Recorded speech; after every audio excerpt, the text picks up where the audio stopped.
So Nigeria don't get brand new INEC chairman, and they don't ask me question too much about the INEC chairman because I'm waiting on what to talk about here as the Council of State them sit down today to pick unanimously. All of them come together to pick a particular person as INEC chairman for the nominations with President Bola Ahmed Tinubu table before them. And if you ask people where they make up the Council of State, former heads of state or past heads of state and all that, former Senate president them and Chief Justice of the Federation, all of those people them follow, including the current Senate president and the current governors, all of them join together and make the Council of State and then follow, join body together to nominate the person we be said they don't nominate today as INEC chairman. We go take over from Oga Mahmoud Yakubu. And I go let you in on who he be. Remember, say they the exclusive way BC will be telling us, say Sahara reporters been bring out one time who will talk and say, now that man, that's Mr. Amupitan, or Professor Amupitan,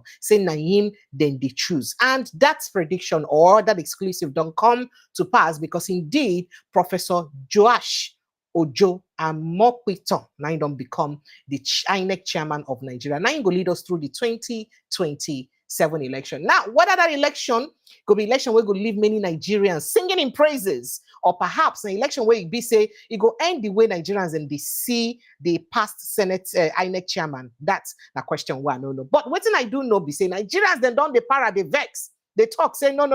Amupitan. Say that name sound like a Yoruba name. Even though say if you look at the graph geographically, if from North Central because of say it from Kogi State, but now Yoruba name, it no go spark ethnic sentiment. People no go talk say it go dey bias because of him follow ethnic person will be president. I no. My guest for inside the show today, he go explain all of those things and more. But we could go into other issues. World Bank don't report. In fact, I told them about the World Bank report yesterday. We talk say 139 Nigerians deep inside poverty, even with President Bola Ahmed Tinubu reforms. Well, ADC don't talk. So you see the World Bank reports they expose say poverty the worst for inside Nigeria. Why then talk like that? We'll go talk about them. Tinubu don't grant presidential pardon to Herbert Macaulay, 174 others. Why? We'll go let you know too.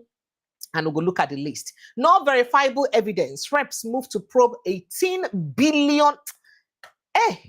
18 billion, not be naira, wait for it. 18 billion US dollars spent on rehabilitation of refineries.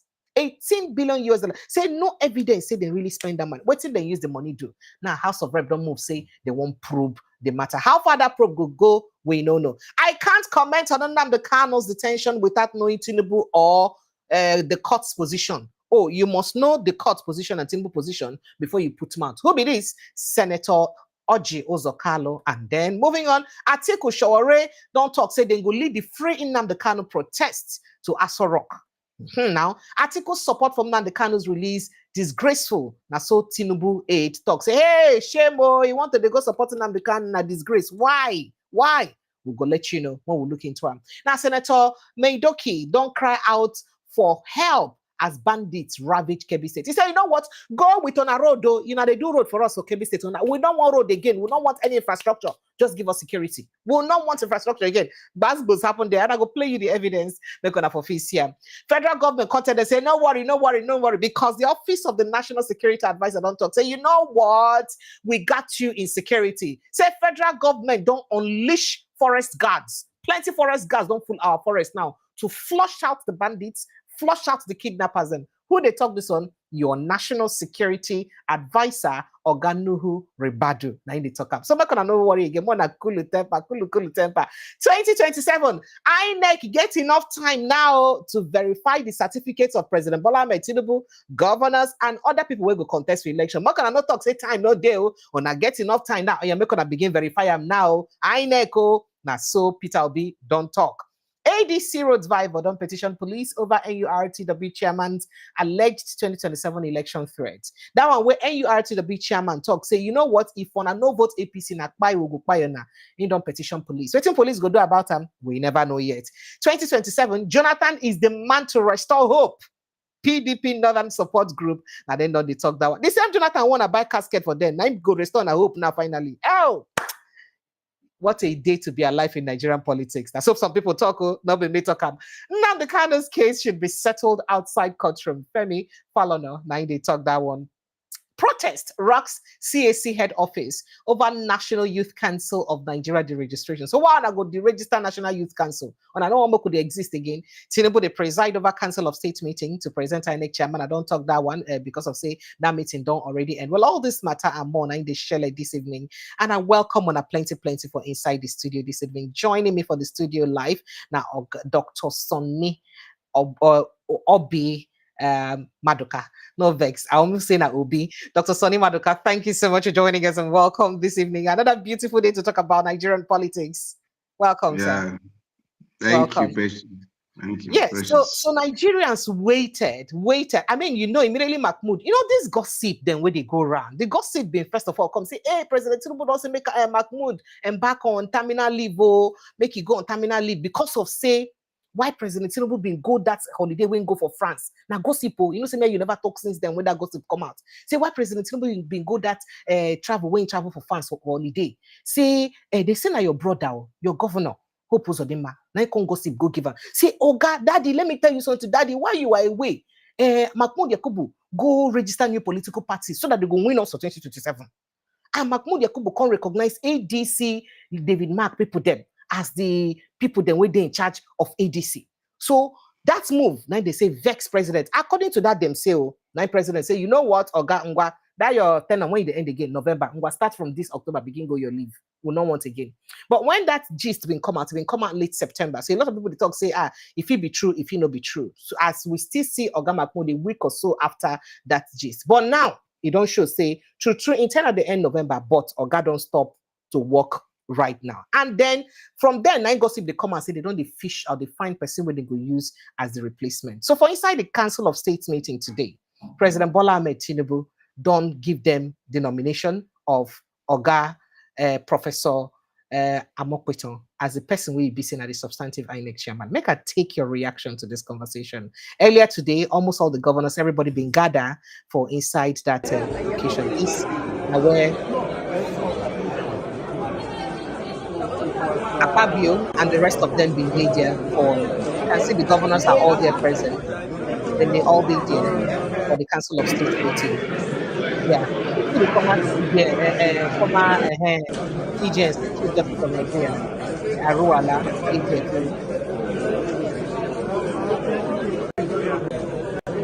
all right, so make a take your reaction to this decision. Precious, the way you first breathe in, the way you can't call first, can't breathe in, can't call my name. You don't make me fear. I hope everything okay, sir. Make you no fear because this issue, most of us are aware of it months ago. What we are dragging at was that it shouldn't be anything about Yoruba man again. That was the fear. No, but he was an Hausa man before now. Yeah, but for the leave, I don't see anything leave. Is constitutional that before you finally terminate, you have to go on terminal leave. Yeah, so that one is not even the issue. The issue is how APC has weaponized or has brought in nepotism into INEC chairman, platform or whatever you can call it. Yes. Why you accuse APC? PDP be not do the same thing. Now, what people go ask with that? Let me tell you, right from Buhari time, he picked somebody from the north, Jega, which is a northerner. No, it was Jonathan that picked Jega. I don't know. I mean, he picked Mahmoud. That is Mahmoud. Yes, yeah, Mahmoud. Yeah. Sorry. And we were thinking from. Let me take you back to 1999. OBJ, who is a PDP then, didn't pick a Yoruba man. He picked an Igbo person. I think Morris Iwu. And if I can even go, down. Obasanjo Yoruba man, even though saying are still within the South, but him pick an entirely ethnically different person, will be an Igbo man, the Morris Iwu. Okay. If I can go further, IBB pick Humphrey Mosu, who is not a So, and even Jonathan we are talking about, Pig Jega, who is not from the South. So, your man, Buhari, came, and before you know it, he picked a Northerner, which is, which before now, once you're president, you're not supposed to pick within your area of, yeah. Then we are thinking that the master strategist, the man who claimed to be a core Democrat, we are thinking that he will change the narrative. But by 2 months ago, all of us have had the hint that a Yoruba man. And it happened like this. See, when people call a meat potato for something like this, the name of the man is Ojo too. Ojo is Yoruba name. So yes, yeah, so they use that one to just cover the core place that guy is from. So you know an interesting thing will happen today. Make I gist you. See, me they give you gossip of what they happen. So make I gist you. Hey, so today for the streets of social media, people come begin try and say, hey, another northerner as INEC chairman, another northerner. So some people come they ask, how is it another northerner? Come they say, oh, why a northerner go finish? They come they put a northerner. Now some people come they say, wait, a northerner name na Ojo Amupitan. How did you do that one? So do you think that it was a deliberate, calculated propaganda to push that a northerner is still the INEC chairman, just to make sure that people go come on and say, oh, make you pay attention to the fact that a Yoruba person. After all, he's a northerner because Kogi State is from the North Central. Not central, part of it's the Yoruba, and part of it here. So just like what happened, just like what happened in NNPC Group Managing Director, who came from Kwara State, which is North Central, and Kwara Core is Yoruba. So you see this issue of using zone to, camouflage the certain absurdity in Nigerian politics is unbecoming. It's just like we have our brothers, like an Igbo person, we have our brother who is in Asaba, and Asaba is in Delta. Yes. So and when you pick your kinsman, the tendency is that you want that kinsman to help you, because they say blood is thicker than water. Blood is so there's no way there's no way their sympathy won't be there. And that is why when you pick somebody who is totally secular, so that there won't be any idea about being favored. This man may be good, it may be transparent, but the issue is that why do you pick from your kinsman or from your kinsman? Is there another tribe that can do that work appropriately? So this is the core question that Nigerians are asking Tinubu. Look, we are not fools. You can't use certain things to tell us that this person is a northerner. It's not a northerner. It is just is a geographical expression according to how putting you in a state or putting you in a zone. It is not. It doesn't remove your roots. It doesn't remove your race.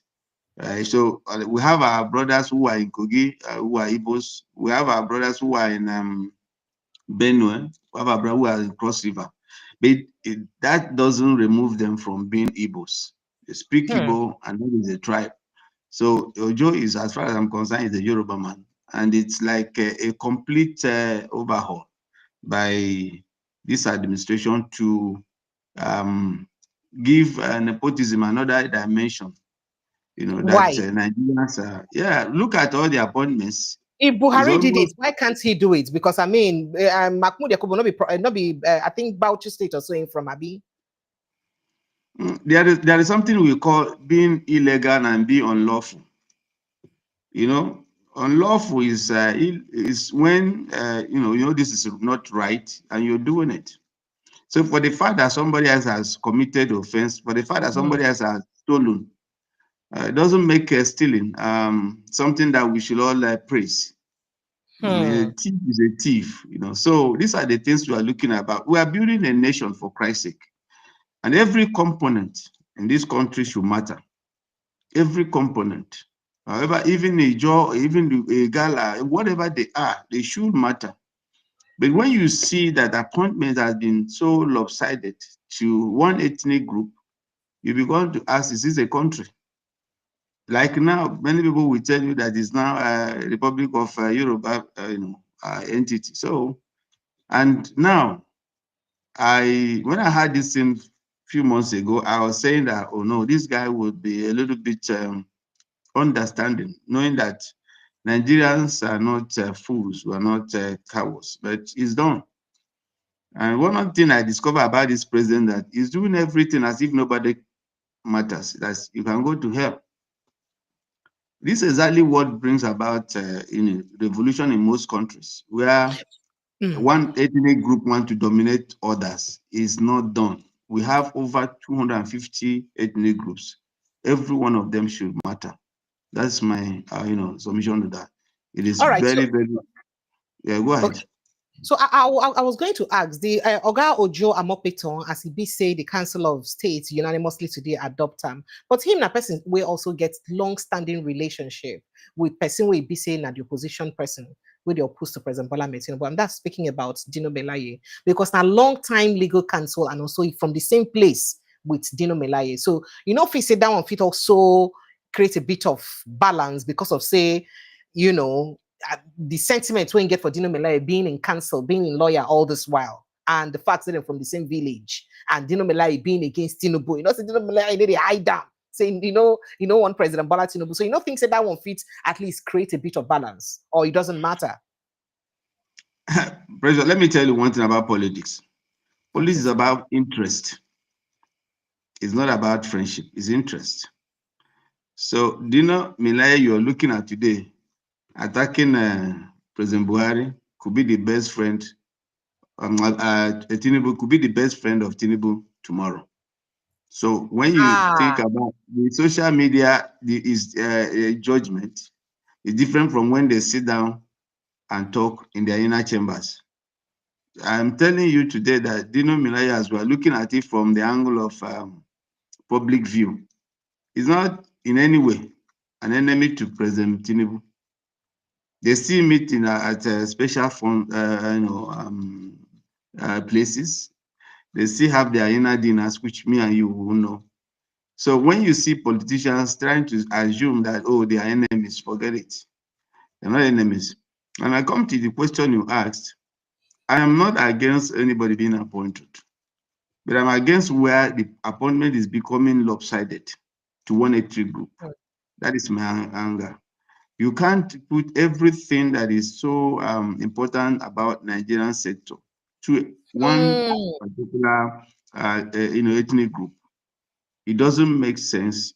It gives idea that there is an idea of trying to empower your people at detriment of others. I said it here, we have over 250 ethnic groups in Nigeria. Yes. And we can see that over 60% of this regime's appointment is tailored only in one direction, one ethnic group. It is unacceptable. It is very, very bad, and it is illegal.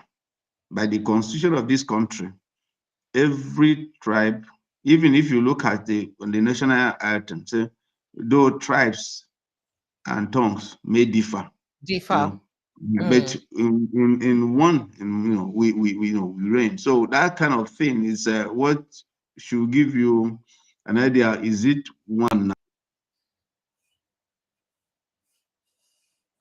Oh dear. Hello, sir. Network has gone bad. Okay, so let's quickly just reel out a bit of we want the tribes made, but are we go really ahead, sir. We lost you there slightly.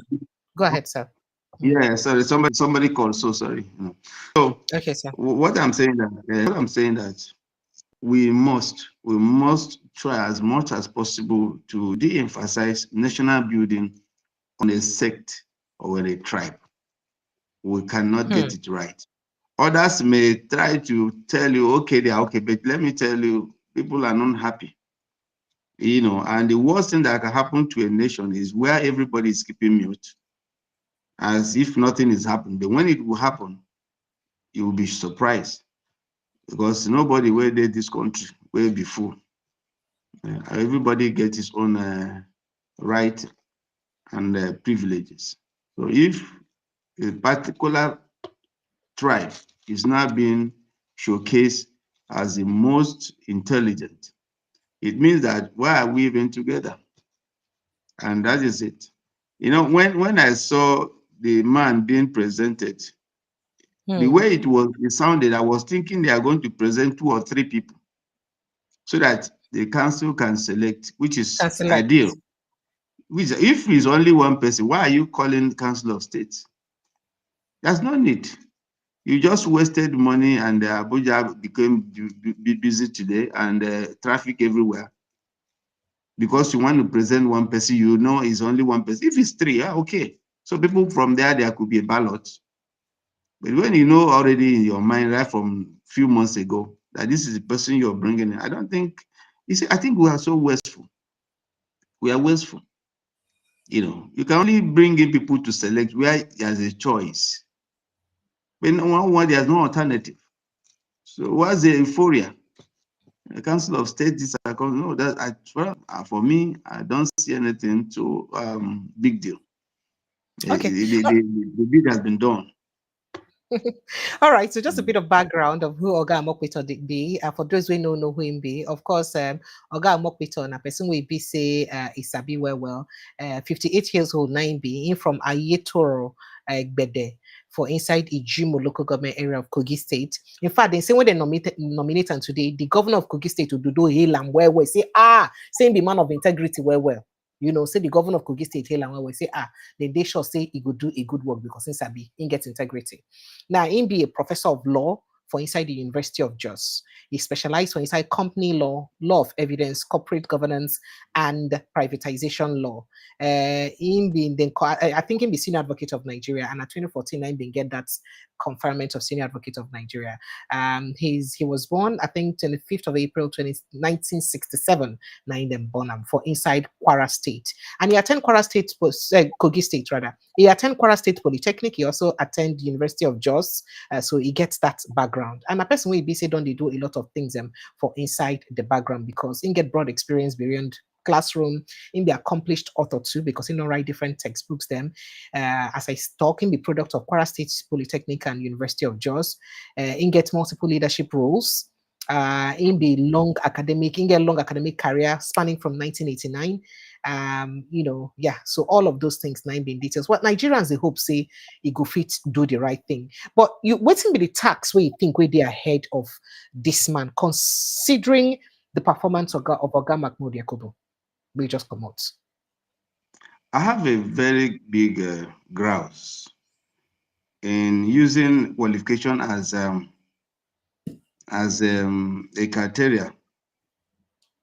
Most of the problem we have today are all professors induced. The problem we have, that is it. All of them are professors. How our problem is we use the professors induced, sir? How? Yeah. Look at all the problem today we are having this problem of economic downgrowth. Who are those who announce or declare these elections, even when there was a glitch? Even when people are seeing a human body in an area of cloud, when people are seeing pictures, they are professors. So I think all this using this professorship and all this long grammar to me doesn't matter. For sometimes let's all go and use even people that are not learned. Let them use Sango. Because this professorship are what is making us feel like, because you're a professor. Professor doesn't give you character. In Nigeria, most of the problem we have, they are professors. And I even say it, apart from professors, there are other people are lawyers. These are the core people that have been giving us stress in this country. And I have to say it as it is. We had a lawyer here yesterday and he talked the same thing. He's saying that their profession and put Nigeria where he did today. That is it, and professors. They say revolution starts for Nigeria. Say it go start with lawyers. Say a lot of lawyers and judges they go kill them because now they put Nigeria for where he did. That is the problem. Because if a professor who has a character and they gave you an affidavit that somebody didn't go to primary school, he didn't go to secondary school, He just brought in a university degree to you from somehow, a questionable degree.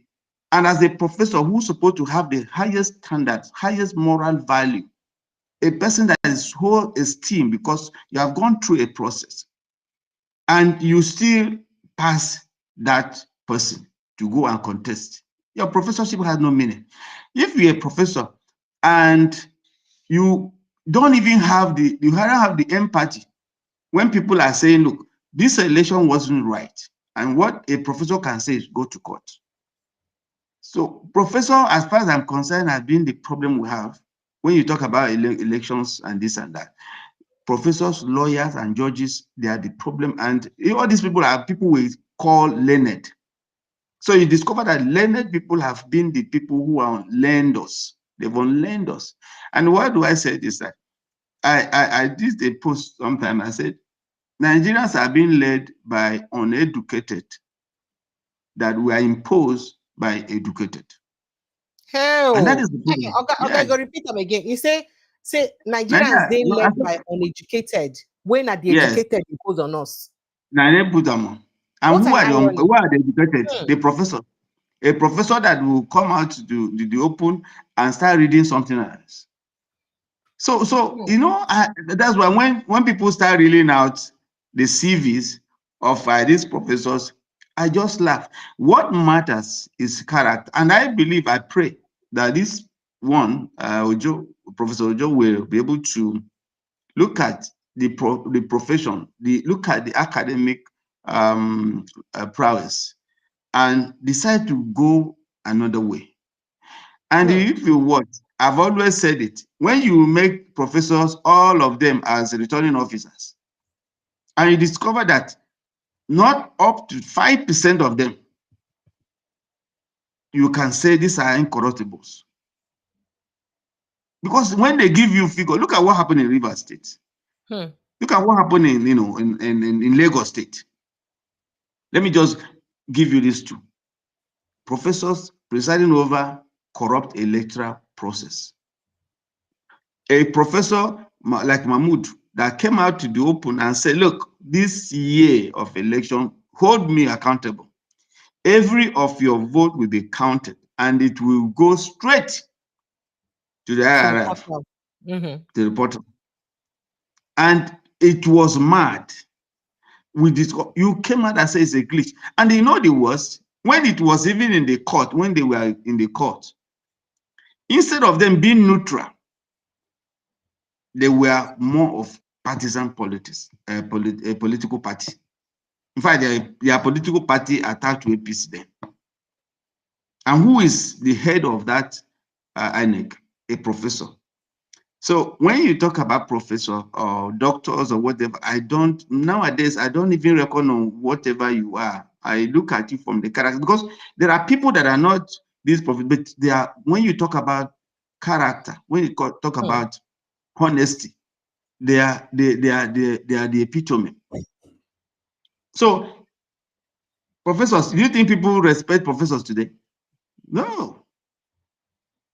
Okay, look at the professor that recently that we discovered it was a fake professor. So there's a lot that I don't. Which of them is fake? Which of them was discovered to be fake? The one that just resigned. The one that just resigned now. So Professor Nadia. So what I'm saying that professor or your laurels or your whatever, they don't account to your character and to your moral standard in life. When that happens, I will know, and then we can use it and say, oh, this your you see, when I wrote my own, it was almost 17 pages or what. One day I just started laughing. I just started laughing to myself. This is not me. Who am I? Who am I? I just started asking myself question. Who can people say I am? Just like what Christ said. Who can people say that I am? It is not my qualification.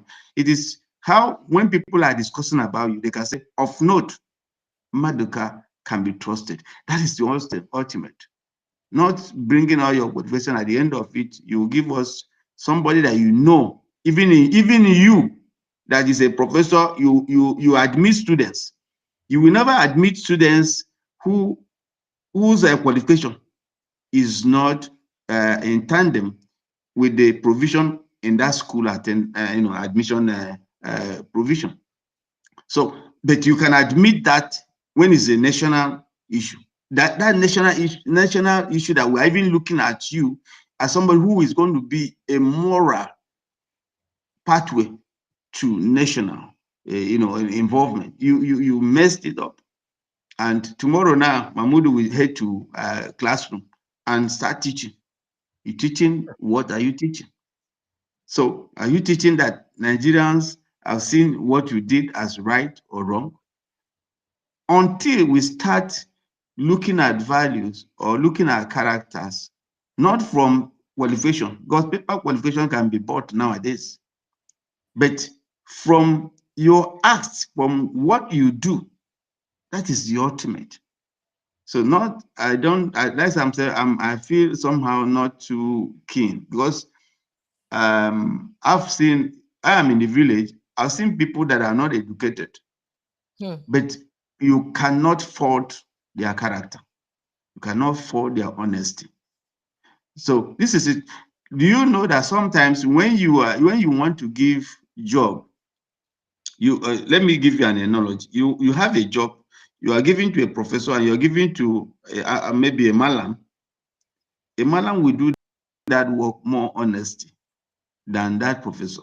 Yeah. The professor will use biro to twist whatever that is there, but this man will do that in all honesty. So this is my take, that whatever you are real about his qualification or whatever, 2027 will surely tell us who he is. And let's believe, let's pray. But from what I saw, from all the indications, and from what I know about the psychology of there's a book I wrote. It talks about tribe and your impact. There's always that empathy when your tribe man or your tribe woman is in a place. There's always that small, it may not showcase it, but you will always feel it. You will always feel it. And that is what happened during Jonathan time and Buhari. Jega was a northerner. So you think he was sympathetic to Jonathan? It was. It was. We may not say it openly. It was. If Jega was from, let me give you, if it's from Igbo land, I'm telling you, there's no way Buhari will have won that election. No way. There's always this little, psychology of neatness. You knitting yourself, because you can't see your trans-man drowning and you cannot help. They can see another person say, it doesn't concern me. There's this adage, they said, when you see a dead body being carried on a coffin, if it didn't affect you, you say this is a wooden coffin, a wooden box. So this is it. But if somebody affects you and they are carrying it, you can see the impact, you can see how hot you are, you can feel it. But when somebody just passes cough, you don't feel that. So these are the issues we all are trying to see if we can nip it from the bud. Every INEC chairman should not be nominated by the president, and where it is nominated by, it should not come from anything that is related to that president's tribe or race. That's the only way we can get it right. Yeah. Thank you. Thank you. All right. So, reactions on the one in because of the INEC chairman appointment, because prominent public commentator don't talk, commentators they talk, ADC don't talk. So, Mark the Shehu, you don't react to the appointment of Professor Joash Amupitan as the new INEC chairman of the Independent Electoral Commission. Now, he described the process as one-man show. That's what he call him, and a clear sign of political loyalty rather than competence. Now, so he just put them. He put them for in Twitter. He expressed. He said he expressed in disbelief at what he called the rubber stamp confirmation of the new INEC chairman. Cause the National Council of States don't appoint them. Can they allege say no chamber of the council would have the courage to oppose waiting president brings. So say, we could not even talk, say House of Rep or Senate go cancel. I'm saying I like, say this one, now one man show you don't go. If I quote him, he says, this is not news at all. The member of the, no member of the National Assembly of, no member of the National Assembly of the National Council of State will have the audacity, guts, temerity, and liver. The hear the things they call to oppose the one-man show nomination of the new INEC chairman. Say none of them. Make I read them again. He say, this is not news at all. No member of the National Council of States will have the audacity, guts, temerity, and liver to oppose the one-man show nomination of the new INEC chairman. And so he talk. He con, in fact, people don't they talk. He say he should say. In fact, he said, he sarcastically referred to the new appointee as a trusted Tinubu's appointee. And so he call him. He said a TTA.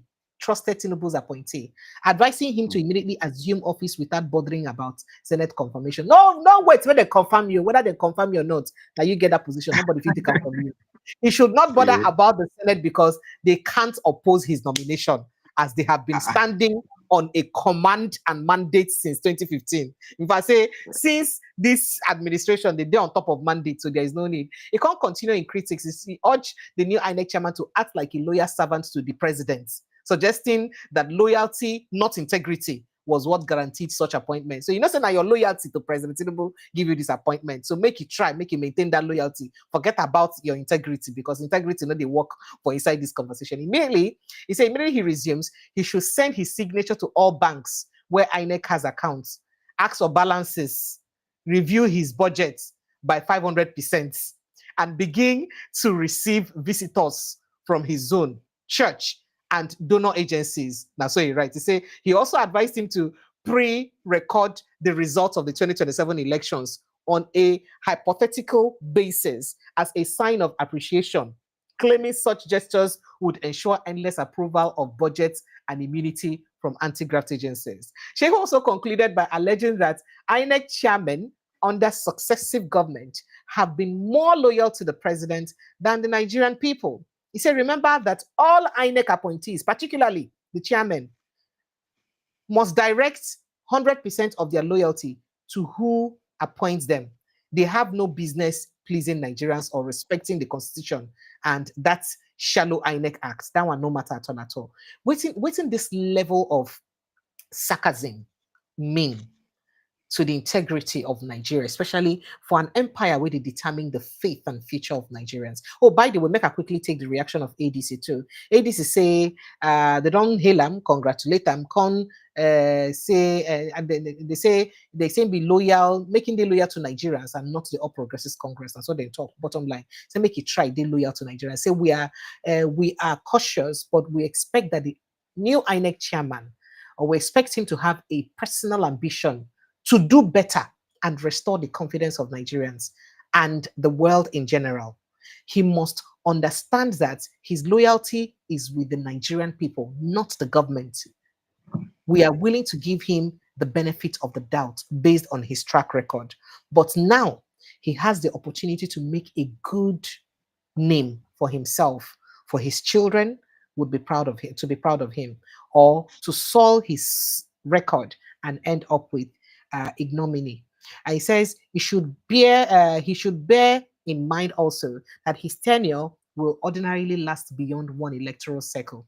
He should therefore look beyond the interests of those who have appointed him, and and so on and so forth. So make I take a reaction to these reactions with the point based on the appointment of the INEC chairman. What do it mean? Say this depth of lack of trust day.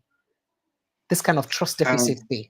Let me start on the National Assembly. You see, the National Assembly that will oppose, is it the one that's in the joint session said that on your mandate we will stand? We shall stand. That shamelessly in a national glare, we are singing that a human being, a president mandate instead of the citizens' mandate. So that to me is a foregone issue. Now talk about integrity. I'm telling you, in Nigeria now, nobody cares. It's about what you will make out of your position. So nobody cares about whether your generation is. If people really care, you can see that a judgment that brought in a fourth person to do the first, those judges will have by now look at themselves at the mirror and tell Nigerians if they are ashamed. They are not ashamed. So being ashamed in this country is all about what you think. They don't care. They don't think about it. It's about stomach and structure and how much they're going to make. But I pray that this man, with all these good gestures that ADC has given, that he will stand and prove every Nigerian right that is come for Nigerians and not for the president. Every social institution in every world, the president has the mandate that he can do that, but every appointment is meant for the people and not for the president. The president is just a person who is a caretaker to the entire country. And a caretaker don't own a house. He doesn't. He's just there to ensure that the house is kept in order and tenants are paid their dues at the time. But when the time expires, the owner takes, and the owners are the citizens. So the man should know that citizens are watching. More so when Nigerians have been bruised, and our trust level has gone down. So it's going to take a lot of time for Nigerians to believe that this man is going to work. But let's assume he's going to work and we pray that he works. Then Nigeria will be happy for it. But if he's there on these people who are so shamelessly singing, fathers who will come out to the airport just to wave a president who is traveling, sometimes I just ask myself, are these really leaders? Are they fathers? Are they what? If I don't even need to say how foolish, because I don't see how a president is traveling out of the country for the come. So who amongst these leaders can stand in the state of trying to challenge the president? The president has become a Jagaban. I told you last time that, you see, when you have a mafia as a leader, everybody fears, because mafians don't care about you. They have self-interest. They don't care about the country. They don't care about citizens. It is all about themselves. So when you have such a people who is so much engrossed with power, it's not about you. It's about themselves. So this is where we have been, and this is the bondage we are right now on. And I pray that the Professor Joe, I just use point so that people will know it's not a northerner. Professor Joe should write his name in the annals of history, but I doubt All right, it. sir. Okay, I sir. doubt All it. right, so let's But if he let's does, move on. Okay. go Why ahead. do you Go doubt, ahead. though? Why do you doubt? Now, you see, I gave you a reason. There's no way. You read all the books about race, about tribe, about connectivity, about bonding, lineage, inheritance. There's no way your tribesman can smoothly allow an outsider to come and take over, what belongs to your tribe. Now, if you watch what is happening now, election now has become tribalized. I have my friends who are Yorubas who before now they are very vocal. They talk about injustice. They talk about, but most of them now don't talk about it, because to them it is a Yoruba tongue. So you see, that is the psyche of an average Nigerian now. It is now Yoruba, because now when you talk Turn to them, for what exactly? Turn for what they will, exactly? That's because no, a they will Yoruba tell man you. is in power. All No, Yoruba people will buy things cheaper no, in the market. they will tell you Or their that lives will be better than that of when Buhari others. was there. No, they will tell you when Buhari was there that Buhari did this and that. And so the argument is so shallow that there's no iota of nationalism in it. It is about my tribe. So that is the problem. So today we don't have that nationalism that was preached in those days, where competence, where honesty, where compassion, where empathy rules, where value, where morality rules, where people will look at you and say, wow, this guy go for us, go for us. That is what is national dictionary. It is about how much you're going to break. Just like Jehu said, this night, this man will not sleep, prof, because family members will come, friends will come, everybody is coming, and they are coming to tell him, look, this is our turn. So you cannot mess up with this turn. We don't care. Because the idea about nationhood is not yet built. That's the problem. Our nationhood has been built on trivialities of tribe and religion. So when you have such thing, it's going to be very difficult for anybody who is appointed to align with national ideology. Of course, we don't even have national ideology. So sorry to say that. I don't have anything I can say. This is why I'm an American and it's proud of it, you know. But here you can't, because if you say too much, you'll be picked up. So, and it's insecurity everywhere, poverty everywhere. So what makes you to be a proud Nigerian? It can't even give you the commonwealth that is being coming out from our land, all the resources. No person is giving anything to assure and say, oh, I'm a Nigerian, just like some countries do. They give you stipends as your own commonwealth share. Nothing happens. Instead, the commonwealth we have in this place is shared among the allies. And that is not even that. They are still insatiable. They will go to World Bank and go to IMF and borrow, and then you ask yourself, what exactly are we using this money for? You can't see. An average Nigerian,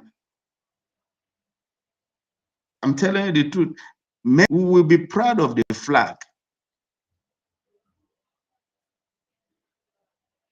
Okay, I think we'll have a discussion in that conversation. It'd be like, say, calls just coming again. Okay, all right. Okay, all right. They may not be proud of the land. Okay. All right. So, I mean, somebody don't really counter you here, but we could just let this conversation rest because we don't flog up too much. Somebody don't counter you. It talks, say, in disagree with you because a lot of Yorubas vote against Tinubu for 2023. And they are likely to vote against him again now. And a lot of them are not in support of him, including a faction of Afenifere. They know they're in support of him. And that's a fact, sir. Yes, I agree. So, let me tell you, there's something about voting. There's something about supporting nationalism. If you vote and you know that your vote didn't count, what happens? I know that in Lagos he lost woefully. I know in many states within West he lost. But my problem now that when he's now here and we are seeing what is happening, and I'm telling you in social media today, if you go 70% of people who are for Tinubu are more than those who are against. They are those one who are against they are not audible. They don't speak out. No, I don't understand. I'm telling you the truth. I don't understand. You say 70% of people who are in favor of Tinubu. That is 70% of Nigerians. Yorubas, they don't. Oh, no, okay. I mean, I'm talking about those who are in favor of him. Okay, the 70% of Yorubas who are in favor of him and they want to speak out, but the other 30% who are against him barely speak. That's what you're saying. Oh, that is it. They barely speak. When you go to social media, if you watch social media, if you watch social media, any topic, for instance, this evening we were talking about the poverty level that has been crafted to us by World Bank, and I'm telling you that 60% of Yoruba that commented, they will tell you it didn't start from Tinubu. So this comment of passing bulk is what I'm against. You apply for a job to do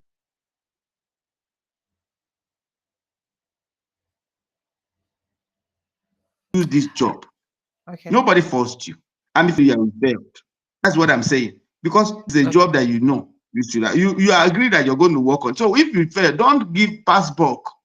Past. The past is why we are elected you to fix the ugly past. So don't bring the ugly past as if that's your impediment.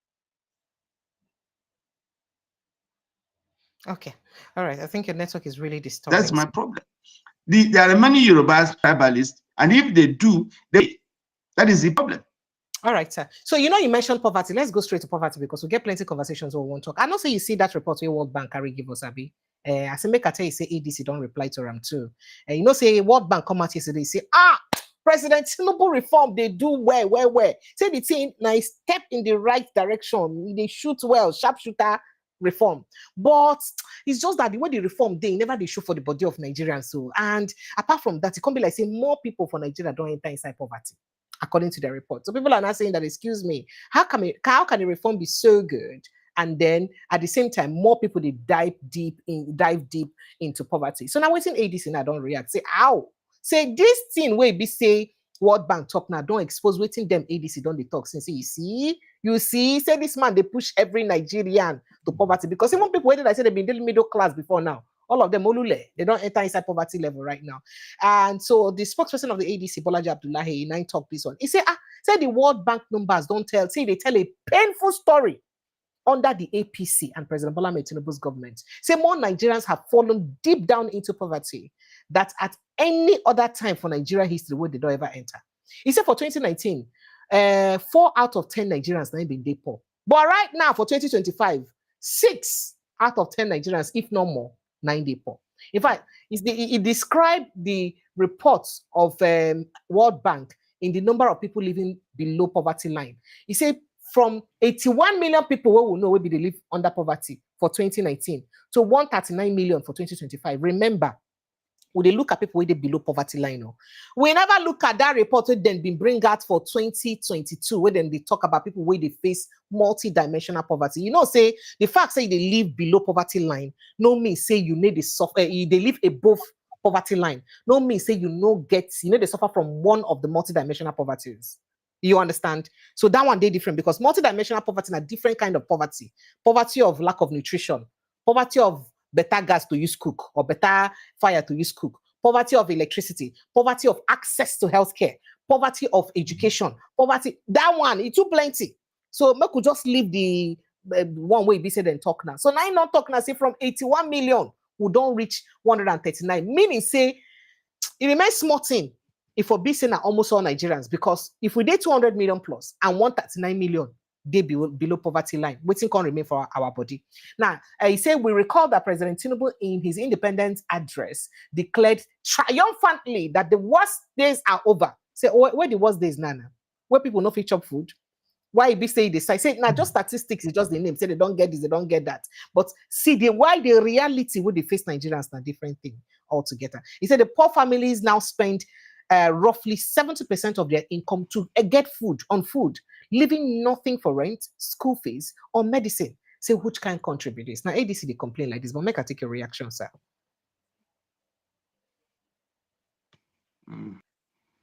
Did you hear me, sir? Yeah, I can hear you. Go ahead, sir. Make I take a reaction. Okay. I thank God for World Bank reports, and I thank God for BBC too. You know, when we talk about it from here, it's like we are anti-Tinubu, we're anti-government. But we're not, you know? Are we not just anti-bad governance? We're just pro. No, that is what is. Yeah. That if you are pro, you must praise them. So that is it. So we don't praise. We talk about the reality on ground. The reality on ground is that people are we not pro people? We're rather pro people or pro humanity or pro Nigerians. That's what I was trying to say. There's a difference between pro. You can only be pro to something that is good. You don't be pro to something that is good. That's what I'm saying. Now we're just pushing the cup of Nigerians to be better. That's the point I'm making, sir. Yeah, you can push the cup where if you can at least move the cup. You not keep leaving the cup and say the cup should move. It will move. So these are the issues. So the issue I was talking about is that the poverty level on beyond measures, and I said it last time that we don't have middle class anymore. What is really enjoying this Nigerian economy, or what they are not more than 10%. So when you even talk about 200 million, remove 10% of it, that's 20,000, 200,000. Okay, you can now say that what we even envisage, what the statistics said is even wrong. There are more than 139 on the poverty level, because the only people that I can tell you authoritatively are enjoying this regime and whatever is 10% or less than 10%. So if Nigeria is 200 million, just calculate it. So it's beyond measure, because the reality on ground is that people are really suffering. If I told somebody last time, if the president said, "Oh, Nigerians are enjoying," let him walk to any of the markets, and let's see how people will respond. Let's see how people will respect him. This is the best measure of how people are out of poverty level, according to his own postulation.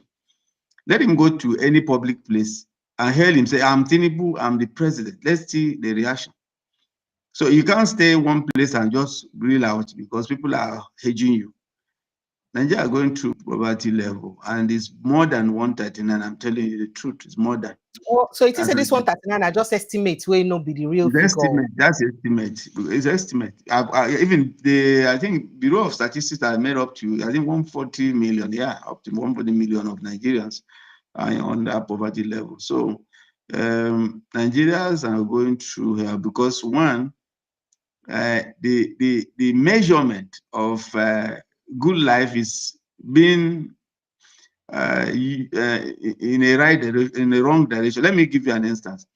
What the president always say is that the allocation that is coming now to the governors are now in trillions and this and that. But I have always objected that, because as at 2023, a hundred naira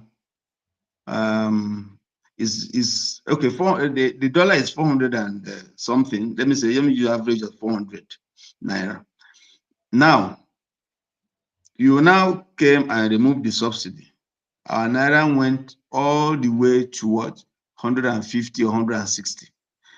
That is 1,200 naira difference. Now, if you give somebody 100 naira now, multiply by 1,200, how much is it? That's almost 12,000 naira. So the value of what she's always saying, we have trillions and trillions, has nothing to do with the actuality or the value. So 100 naira as at 2023, before he entered, is more than 10,000 naira right now. So how can people survive? As at that time, don't forget that you can buy a bag of rice at 18,000. That's the big one. Those who want to buy foreign rice. But if you don't want to buy foreign rice, you can get the local one at 9,000-10,000 naira. But you know that rice went as far as 70,000-80,000. So compare 20,000 to 80,000 naira. You talk about 60,000 naira difference. So how many people can afford that? Now you benchmark your minimum wage at 70. Not even all states are paying. 70,000 naira cannot even buy a bag of rice. And you say poverty is not there. People are going through hell right now.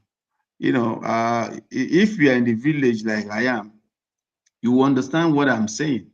That some people will come early in the morning and knock you up and say, "Look, we just need just 200 naira. 200 naira to just buy beans or whatever, a cup of something to just eat." And this has never happened before.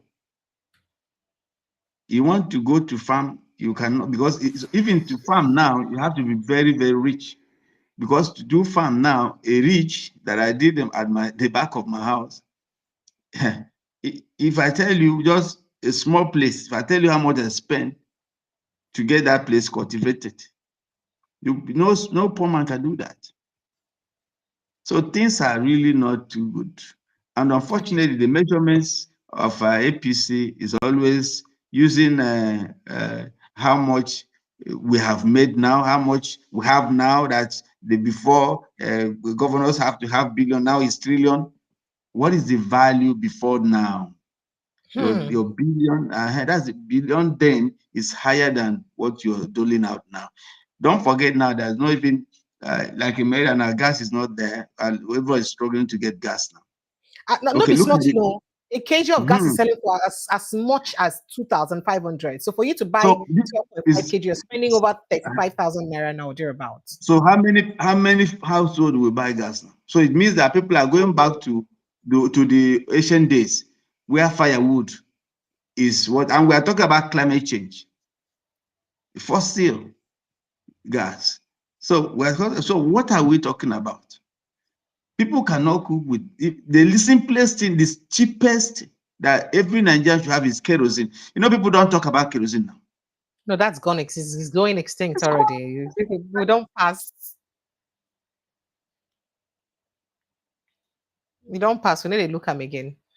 All right, sir. I don't know if you're there or your network has cut off again. All right. Okay. So I think Oga's network has cut off. Perhaps the call came in again and the network don't go off. So it is something we happened today where for like make we also talk about very quickly, especially for the purpose of our history, to take our mind back for what happened for history. Hello, sir, are you there? Okay, yes, yeah, there? Okay. Yeah. Okay, so there's something that happened today. Yeah, can you hear me now? Yes, I can hear you. I said there's something that happened today I'd like us to talk about as President Bola Ahmed Tinubu. Can you hear me now? Can you hear me? Can you hear me, sir? Okay. So I said President Bola Ahmed Tinubu don't grant presidential pardon. Yeah, he don't grant presidential pardon. Yeah, I can hear you. President Bola Ahmed Tinubu don't grant presidential pardon to Herbert Macaulay and some other people them. And I thought for us to talk about it. I don't know if you'd like to. So we hear that the Council of State today, Thursday, approved the exercise of presidential prerogative of mercy for 175 persons across various categories. Now, the decision followed a presentation by the Attorney General of the Federation and Minister of Justice, Oga Lateef Fagbemi, who conveyed President Bola Ahmed Tinubu's recommendations based on the report of the Advisory Committee on the prerogative of mercy. And today, now be said and present them. Now, although the full names of the beneficiaries will never still know, but we know, say, Herbert Macaulay follow for that list. I think person will be saying Minister for Babangida regime, Major General Maman Vatsa, follow for that name. And we hear say members of the Ogoni 9 and the Ogoni 4 follow for that list. I mean, Herbert Macaulay own make, now what's one of the ones people they talk about as Herbert Macaulay and Vatsa, they've been there among the two major ones where they the list. And according to people who attend the meeting, they say Macaulay, of course, will know say they fondly refer to as the father of Nigerian nationalism. Remember, I say twice now he been get convicted. Twice now they convict him. And at the colonial authorities for Lagos State, they convict him. I think one was in 1913, while in private practice as a surveyor, they say he chop money anyhow for building where he say he supposed build, that he misappropriated funds, and in an estate he administered and he was sentenced to prison. And historians, of course, people don't long argue over that one, say he no good.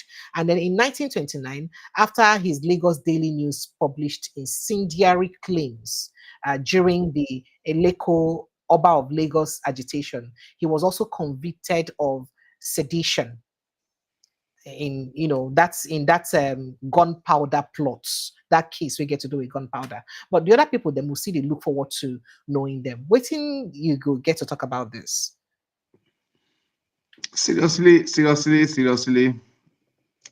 I don't believe in whatever that you're doing for the dead. The dead is dead, it's gone. I think if there's any people that need to be it doesn't to me it doesn't. What does that mean? What does that mean? Does it make them sense? Does it bring them back? There are many Nigerians who are dying, who are in the prison. Some youths, little kids who are in the prison. Those are the ones you're supposed to pardon. Those people are the ones that need your pardon, not people who are dead. If you go to prison now, you cry because they are little kids just because they are wandering on the road and they were picked up. These are the people that we should be talking about. What is the euphoria about being pardoning somebody who is dead how many years ago? Are we not? Does this award make us not to believe that Herbert Macaulay is the father of Nigeria? It doesn't. So what's the sense? I think Nigerians should be. I think what these APCs are doing, they are very, very clever. When they know that you are too much aggressive, you are looking deep into what you are not supposed to, they just bring something that has no relevance, and then Nigerians will shift emphasis to dead people. Meanwhile, they are dying. Are you serious? How many people are dying? How many people are dying in Kebbi now? Zamfara. Some of those soldiers, if you want to even give amnesty, those soldiers that died on active service should be the one that you can give national honor. This will galvanize others to say, if I die for this, my country, I will be recognized. People are somewhere in Sambisa, some people are in Zamfara, somebody are even in Abia. Some Nigerians are risking their lives to save this country. What have we done for them? Many of them dead. What have we done for them? You are going to assume people that have died years ago, 100 years ago, and it become a national discourse. Every evening is carrying it. I was just laughing. I think something's wrong with us. What are you discussing? You're hungry, and somebody is bringing something else to sway you so that you forget talking about hunger. And that's what APC always do. Propaganda. Know how psych Nigerians are. So whenever there's something, they will just bring something that will keep talking about something that is rubbish. Nigeria, we are talking about economic leadership. We don't waste our time for this rubbish. Then we could just leave and move on to other issues very quickly. Thank you. So I thank that. I thank you for that.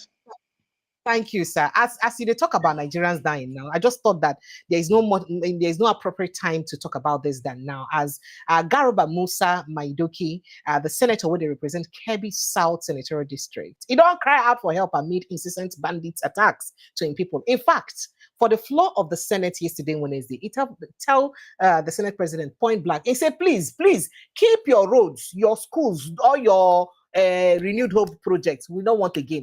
We just want to be safe. We want to be alive. We don't want to die. Say that is the message that we are sending to the Senate President. And so you talk. Please save our lives, protect us and our people. We are not bothered about roads anymore now or schools. Please just save our lives. Our people are dying. Our people's lives are in danger. That's what he used to talk. They talk about them. So it gets a lot of make I quickly play footage where he did talk about them. Then I'll tell you the response of the National Security Advisor. To that. Please keep your roads, keep your schools. We just want to be safe. And that is the message we are sending to the Senate President. Please save our life and our people. We are not bothered about roads now or schools. There is a renewed resurgence. Just in the last 2 months, Your Excellency, we know where the terrorists are gathering. It's in the public domain. Ordinary Nigerians need to see action. But today they will tell us they are here, tomorrow they are here. Everybody knows within our area. But we will not see any action taking place. That is to say, sir, we need this Senate to tell the armed forces to be reporting progress every week. Thank you very much, the mover, for this motion. Your Excellency, I will not say much, but you remember when we confirmed the service chiefs, we vehemently agreed that we should set KPI for them and they should be reporting. Unfortunately, those KPIs were not set and no report is coming. Simply because you send us in the mass media that you killed 10 terrorists or 100 terrorists, it's not a report. You have to liberate areas so that we can see. Last time I reported in this Senate that progress has been achieved. And we were very grateful to the President and the armed forces. But unfortunately, Your Excellency, this progress is being... Okay, so I mean, let's just stop it here. They talk about how the progress that NBC they don't achieve before don't disappear and how their people did die, how people... And then in response to that, not direct response to it, but in a separate development, the National Security Advisor, he don't respond to the security situation for the country. For inside in response, he talks, I mean, Nigerians, no worry. Say to secure our forest and to secure us. Say President Bola Ahmed Tinubu don't unleash his words. Say President Bola Ahmed Tinubu don't unleash forest guards to flush out bandits and kidnappers for inside our forest so that people will be safe. Make I take your reaction, sir.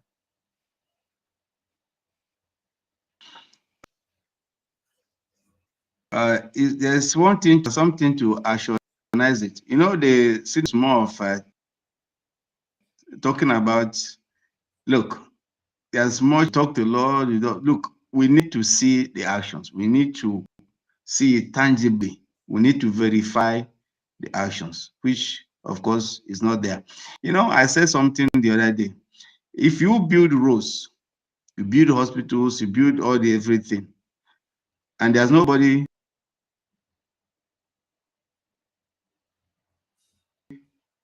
to utilize them. Hello, sir. You build those things for humans to use, but the humans.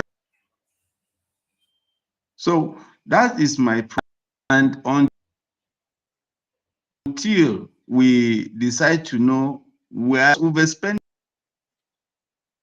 money on this security issue, and not, you had the senator saying that no, these bandits are there, they track their locations, and nothing happens.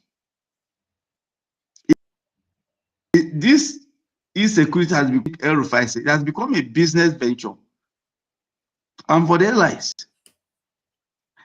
Abacha said it, any insurgent that lasts more than 48 hours, say government is involved. It's not that we cannot deal with this. There's something very, very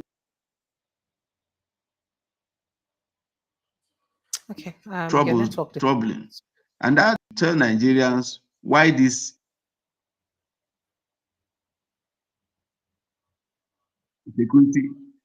security is still on. It was part of the Tinubu's manifesto. Security, economy. Of course, I remember the vice president in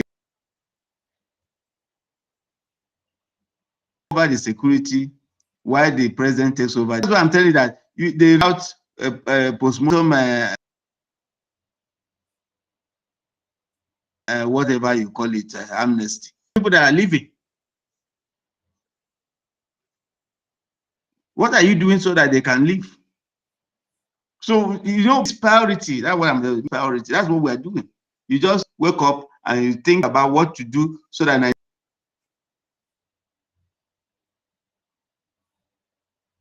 Nigerians will change their mentality and start pursuing. If you go to, they gave amnesty and they don't look at their poverty level. So the Nigerians leaders, they know how to twist our mindset, and they are doing it appropriately. And until we change and say, like, if I am the one, the papers are carrying this, the papers will not carry something that is about the insecurity of Nigerians or how Nigerians were killed. But it's all about postmortem award, whatever you call it, amnesty. We will give amnesty to the living. That's what it's supposed to be. If this man has gone to the prisons or set up a prison congestion committee, let them go all around the prisons. Underage, see those that have minor cases, and then give them. All right, not now the bogus thing that. Okay. Your network they disturb, they fluctuate, so some of the things when you talk they disappear. We need to hear you. But now what would they talk about security issues? Let's quickly speak on Nnamdi Kanu's case. And say Shawore Atiku don't also promise saying go back Shawore to make sure because Shawore been talk say he would lead protests to National Assembly to press home in demand for Nnamdi Kanu release. And then Atiku don't promise say he could join them. We hear say all the State House of Assembly members of Abia State also don't promise say they go make a chance to follow and make it go do that protest. So Ojuzo Kalo, for instance, a senator, will be say na the same constituent with Nnamdi Kanu, then call him for interview. He say go won't comment for anything we get to do with Nnamdi Kanu until he know the stand of President Bola Ahmed Tinubu and waiting the judiciary, waiting the police, waiting DSS stand be. So if you never know DSS stand and Tinubu stand, he no go fit talk. And people don't they rush him because of that one. He ain't talk anything bad.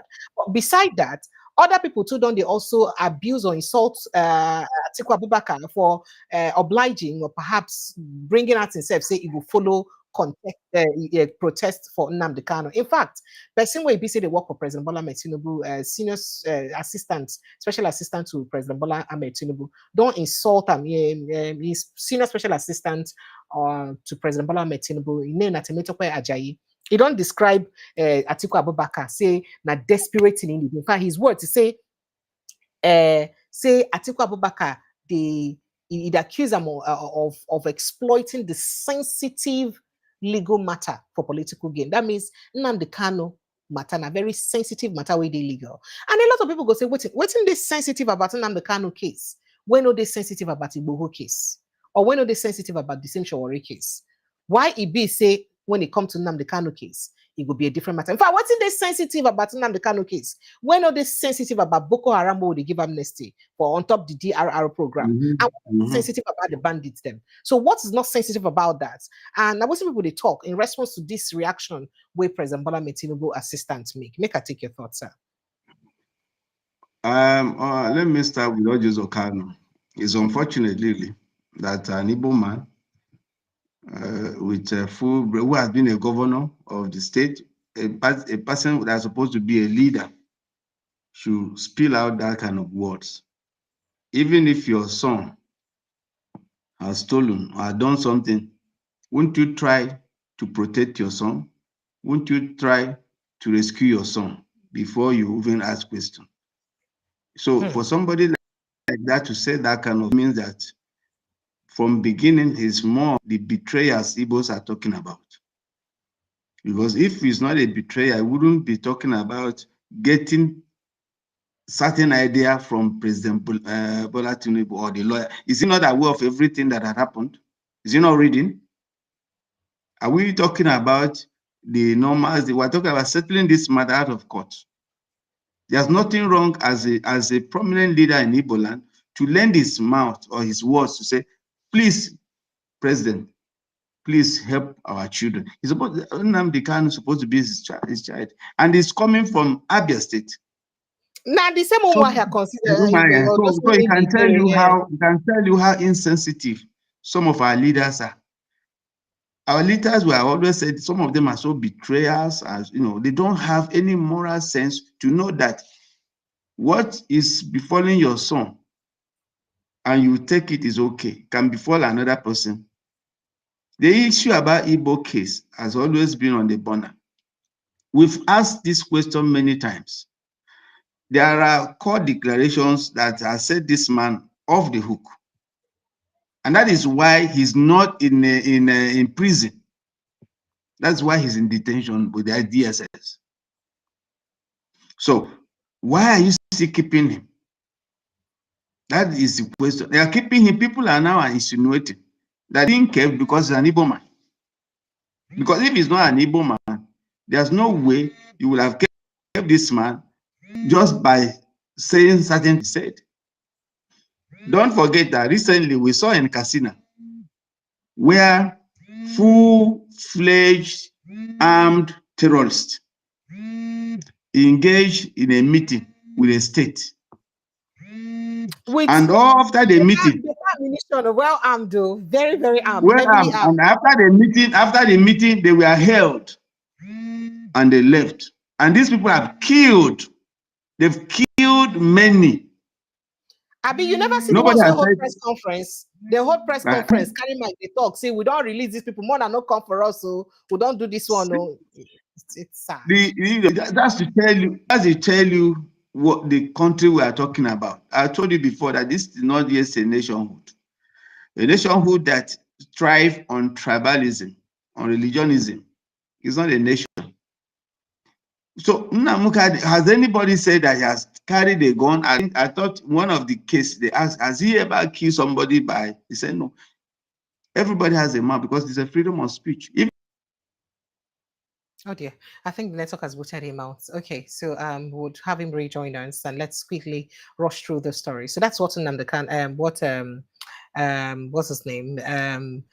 Ojozokalo said. So at that story, Senior Special Assistant to President Bola Ahmed Tinubu Temitope Ajayi had described former Vice President Atiku Abubakar's call for the release of detained IPOB leader Nnamdi Kanu as desperate and disgraceful, accusing the opposition figure of exploiting a sensitive legal matter for political gain. Now, he makes the remarks today, Thursday, in a post on his social media handle, shortly after Mr. Atiku announced his intention to join activist Omoyele Showore's planned Free Nnamdi Kanu protest at the Aso Rock presidential villa on October 20.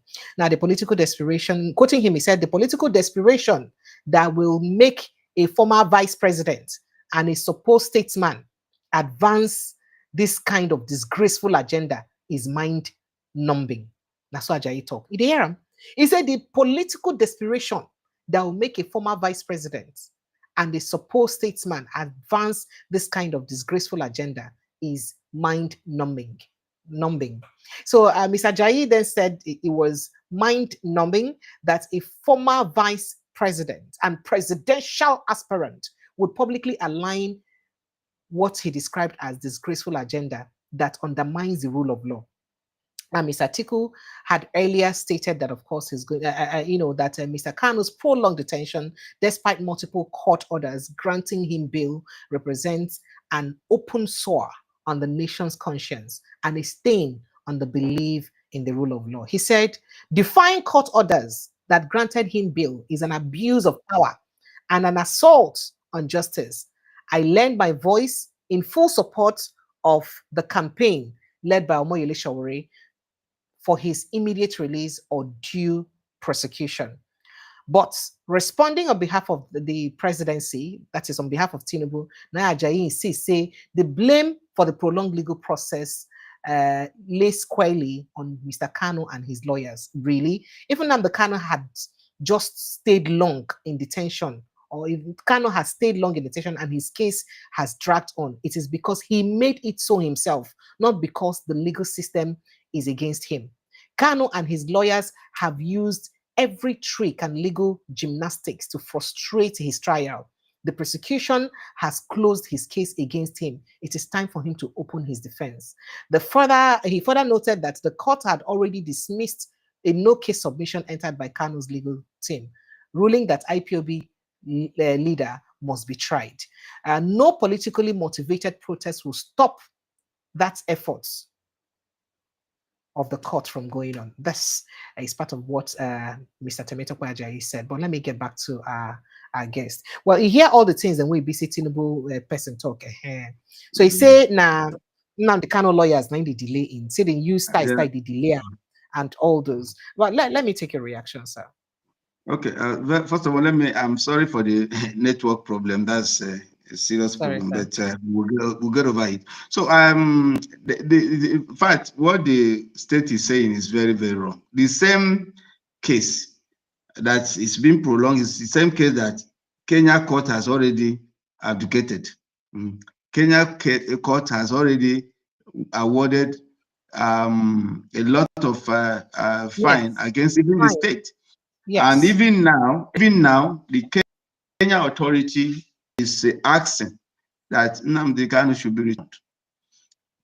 3, even the way Nnamdi Kanu was abducted or kidnapped, was it even something that the state should be happy about? Is it a brand image? 4, there was a time that a court case has been, a declaration of verdict has been said about that and awarded him, a compensation. And still, the state kept on holding him. It's not about whether it's a court or not. It's just about, like I said, it's because Nnamdi Kanu is from Igbo land. Because you've just said it before, Igbo did the same thing. He's now free. Other people have done the same thing and they are free.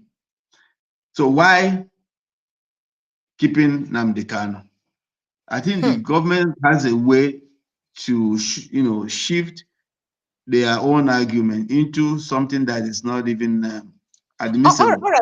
So what make me to ask you this question? Now, the manner where it be say the president or presidency, because all I care, that's reaction from the presidency. Presidency, yeah. Okay. So the way the presidency used to react to this matter, for somebody where they never see with gun before, they never see, say, kill person before. When they raided his home, they didn't see gun or any form of weapon of mass destruction for inside the house.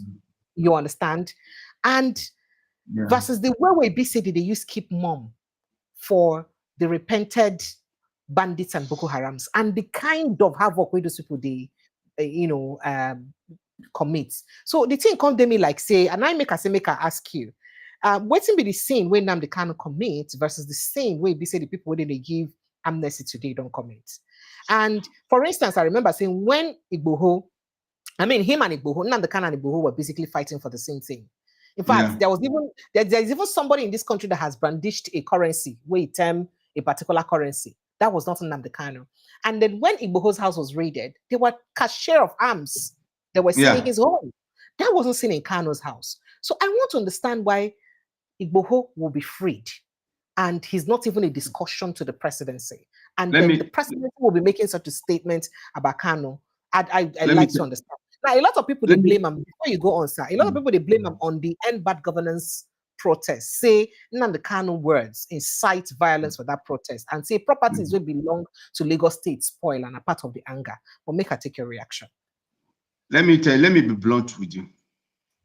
Nnamdi Kanu's continuing incarceration is based on the Igbo leaders. I'm telling you, this is just the real thing. When Igboho was arrested, even in Benin, you remember, the Yoruba leaders went to Benin. They fought and they did everything to ensure the release of their own son. Here, our Igbo leaders have betrayed. I'll say it anytime, any day. Look at somebody like Ojuzo Kanu, a leader who's supposed to be fighting for his own people. He's telling you that until he sees Bola Tinubu or the judge. Is that what you would say to rescue your brother? Ohaneze is not talking with one voice. And we both people are not. Look at the governors. They can't say no. All the leaders, all the SS. What are they doing? So they cannot come in one piece and say, look, this is our own son, we must. The moment, I'm telling you, even there was a rumor that it was the time Nnamdi Kanu was about to be released. It was the same people, wicked human beings that called themselves Igbos, Igbo leaders, that went and told him that he should not. So I'm telling you, it's not the state. The state is just 10%. The main problem you have are our people, our leaders, who have not seen any importance to the rescue of Nnamdi Kanu. To them, if Nnamdi Kanu comes out today, it will overshadow them. They feel inferior because they know that the leadership of Nnamdi Kanu is all that encompasses every indigene of an Igbo land. So they are not, that is the problem. So it's not about the state or whatever. The moment the Igbo leaders sit down and there's no deviant voice, there's no betrayal, there's no blackmail amongst them, I'm telling you, Bola Tinubu will release Kanu. But as far as we have this kind of people like Ojuzo Kanu, who are more also of self than rescuing his brother, it's going to take a long time. And I want to use the opportunity to thank Chowore, and I want to thank even Atiku and anybody who is joining in this crusade. It is high time we tell the government, look, enough is enough. If Kenya could have ruled these cases, indict their own government, the court indicted their government with a ruling that compensated Nnamdi Kanu for the kidnap. That's why I call it kidnap.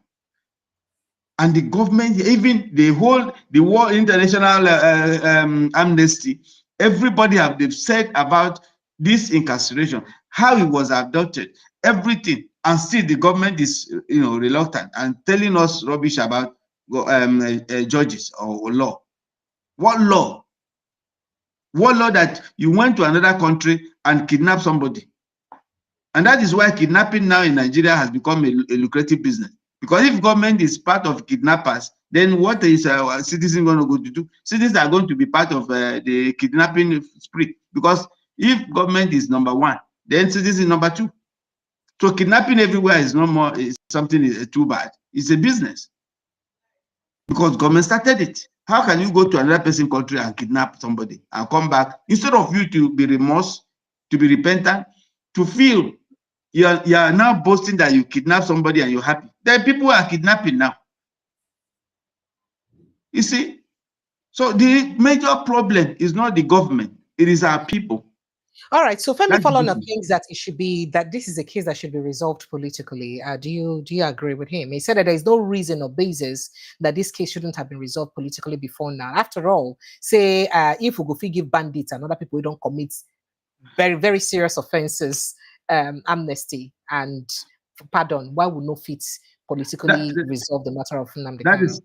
That what I'm telling you, that the Northerners are united. I remembered a general saying that even this Boko Haram that were released and given, one of them can be the president of the country.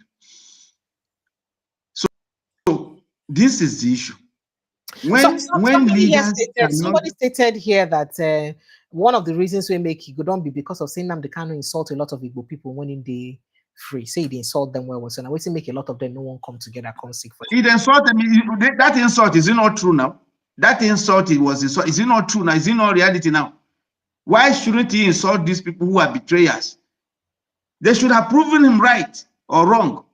So that insult is true. They are all a flavors. Away. Oh, that's what they are. Yes, that's what they are. I'm adding my voice that they are all a flavor. All the leaders of Igbo land who have refused to lend their voice about this man's incarceration. They are all a flavor. But some leaders have. Alex Oti has, and Abari Besef. Now even grant them. There's a difference between a singularity and when there's a multitude. Okay. Singularity cannot do anything. I just gave you an instance about the Iboho's case. The whole Oba of Lagos, all the Yoruba speaking areas, their leaders, Afeni Ferris, they marched to Cotonou and put their fast and ask for the forgiveness of their son. That's how it's supposed to be. Why can't Oti or Mba, Hope, all of them that are Southeast governor, why can't they speak with one voice? Why? If you ask David Umahi now, he tell you, instead of telling you, he will tell you who is more influential in Southeast is him. Like.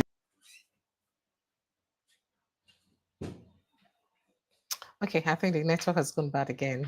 Sincere apologies, sir. It's terrible. Just it's like terrible. Okay, sir. This is the case of your son being incarcerated. Can't you leave everything? Forget this single one person. No. They should go in group. The Ohanese leaders, all the governors, everybody. The day they come together, you know, there's unity in power. When all of them are strong and saying we are going, I'm telling you, Tinubu will release. And when Tinubu know, there's no saboteur among them. Because after every time, there's going to be a saboteur. Because even we are thinking that Tinubu would have released him, thinking is what do you call it? Democracy Day. There was rumor. But I learned that somebody went behind to tell the man don't. So it's not Tinubu's case. That's why he has not talked. The ant that is inside the thing that is killing is it cocoyam is inside the cocoyam. So Tinubu is not. Don't forget the government. It is our leader, is our people, is our people that are doing this, and they are still keeping this man to, all right, sir, to be there. All right, sir. So very quickly, two things I would like me to just put mouth inside before we open phone lines. One, now waiting Peter Obi talk, and secondly, and the fact say our National Assembly say they won't begin probe the $18 billion so we don't spend for the turnaround maintenance of our refineries, where they no see the result for. Do you think it's going to yield any result? Because the National Assembly probed the about 30 trillion naira ways and means where President Buhari print. Till now, we'll never know the outcome of that probe. So do you see this probe on the refineries going anywhere? Just no waste time, just small answer so that we'll go move on.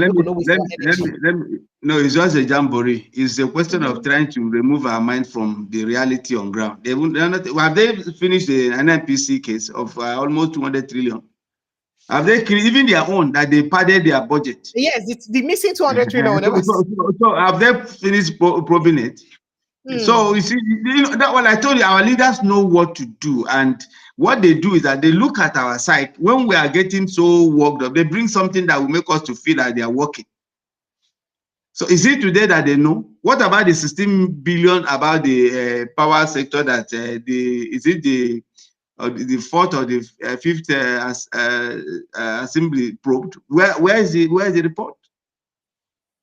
All these are just to make us believe that they are working. As far as I'm concerned, they are not going to do anything. It's just to make us feel that they are working. So simple and short. Nothing is coming out of the probe. That's what I would say. All right. So moving on to very quickly, your brother Peter Obi don't talk. Say INEC. Una get long time now to verify everybody's certificate before election. All the governors, including Tinubu, we go recontest again. Everybody. Una get time maybe when the time come written, I go say because of time. And I not verify people's certificates. Waiting this one way we say Peter Obi talk mean and how we see INEC to be able to indeed revisit the probing and verification of certificates and papers from political office holders that people who won't contest elections. The verification of certificates is not only a duty of INEC. The security agency like DSS, they equally have a hand on that. So if every institution that is within that ambit do their work diligently, we'll fish out those who have fake certificates. There are many of them in the government, but it's all about who.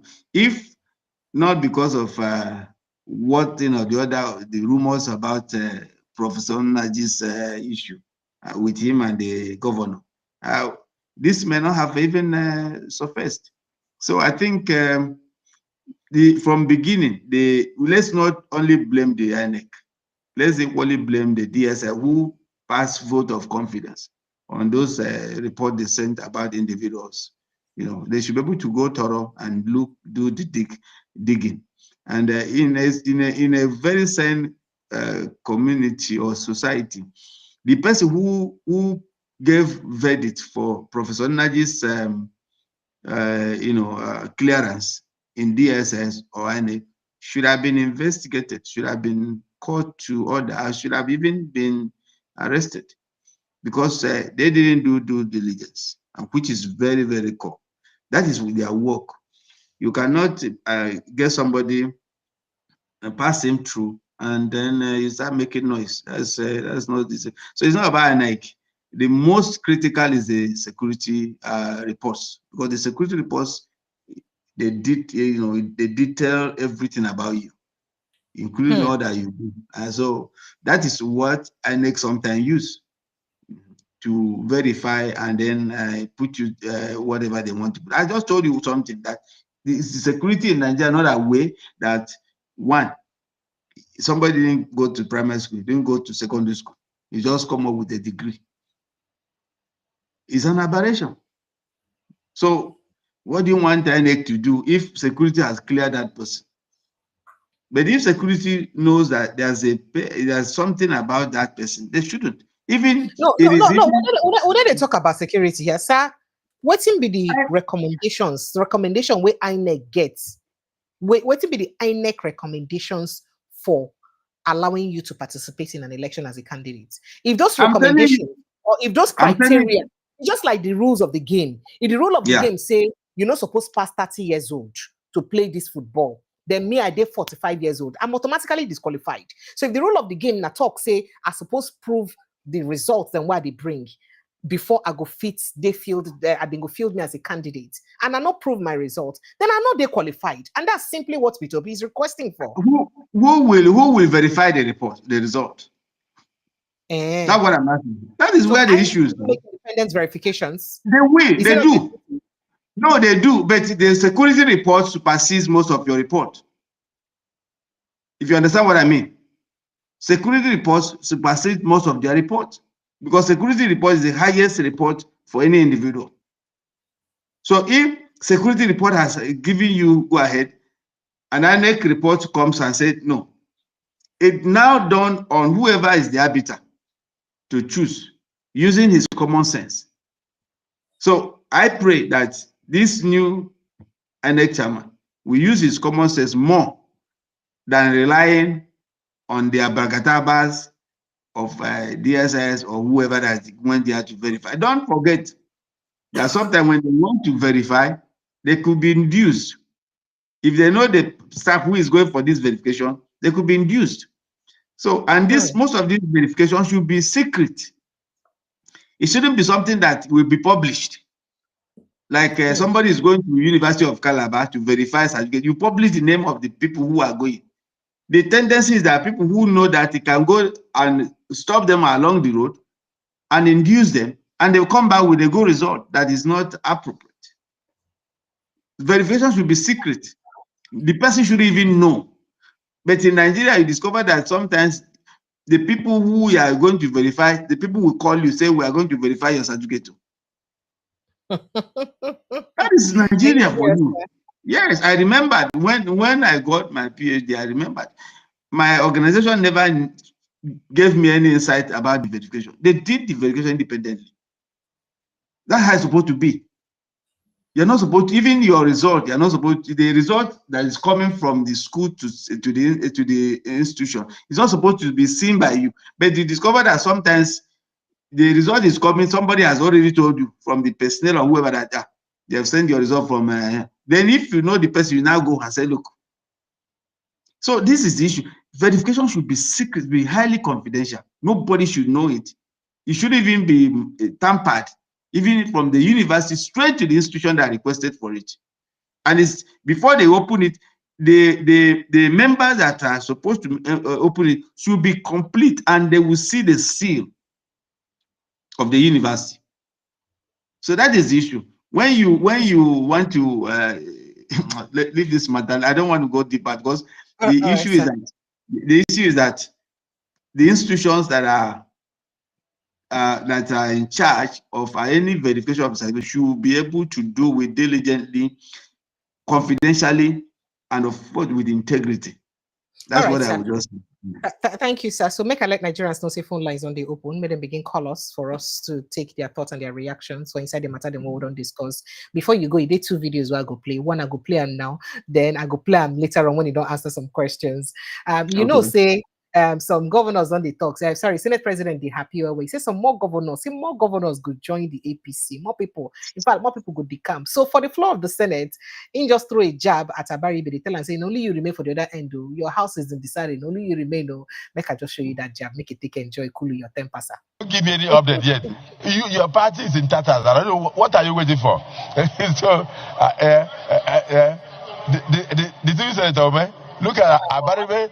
As soon as I mentioned the word defection, his face got tightened. I will still mention it no matter how you look at me. You are the only one left there, Senator Abaribe. Even that Bamoro is on his way to join me. This is from distinguished Senator Kelvin Chukwu of the Labour Party. Oh dear. Dear Senate President, I write to formally notify you and my distinguished colleagues in the Nigerian Senate of my decision to resign my membership of the Labour Party and to join the All Progressives Congress. Effective immediately, and with immediate effect. Effective immediately and with immediate effect. All right, sir. So you don't hear that one. I say make I tell you sharp while I begin to take calls. So why they shake your head? Now good news. No. Now, you know, as they sweat them, you go they pen on now. What we're having, what is the problem we're having, you know, is like state capture now. That's the word that we use. We're under state capture. There's no democracy anymore. What we're having is trying to align to one single party system. Otherwise, how can a Senate president be happy and making that kind of joke in a public glare? It is very insensitive, very annoying, very insensitive. How will you? That means that all these things that are happening, your hands are there. So you are now asking people to join your party. Then why is opposition? Why are we having democracy? If there's no democracy, tell us that we are only under one party system. Then everybody will know. But as far as I'm concerned, they will be shocked. Nigerians are watching, and they let them not think that Nigerians of 2023 is same Nigerians of 2027. Some of them will be shocked. They don't Some change. of them, even the man who is with the man that has no moral conscience to even talk what he's talking, because the man that gave him that seat, that made him to even to up it to now, is in prison. He should be ashamed. No, the not man, for this the professor election, is in prison for it is the process. It's, if that time that man has not given, will he be here to talk rubbish? I wish that judgment equally included the person that benefited from that falsehood. That's why he's talking. If that man, if he's very sensitive, he wouldn't have even said anything. He should just be I don't even know what the word to use. You don't get shame. The man will put you there 3 years imprisonment. And you there here, they shout, only you there. So why don't you take all Nigerians? Let us be on the same mandate like you people. And you talk about democracy. There's no democracy, but they'll be shocked. I'm telling you. They'll be shocked. If they continue like this, I'm telling you, let me tell you one thing. If they continue like that, taking every Nigerian as a fool, one day they are going to be the fool. Nigeria will say no, enough is enough. What kind of rubbish? What is he talking? Giving us that attitude of pride. We own you, we own Nigerians, we own everybody. So if you don't join us, look at how he's reading it. You see, and of course, the law, that electoral law must be amended.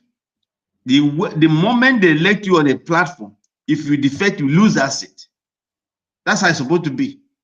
So that people can be conscious of these movements. Look at American democracy, 200 and plus 200 years. You hardly see anybody defect, even if your party is not winning. Even your party is nothing. That is democracy. That is principle. That's people that have moral. That you're not in a political party because of self. You're there because you want to serve your people.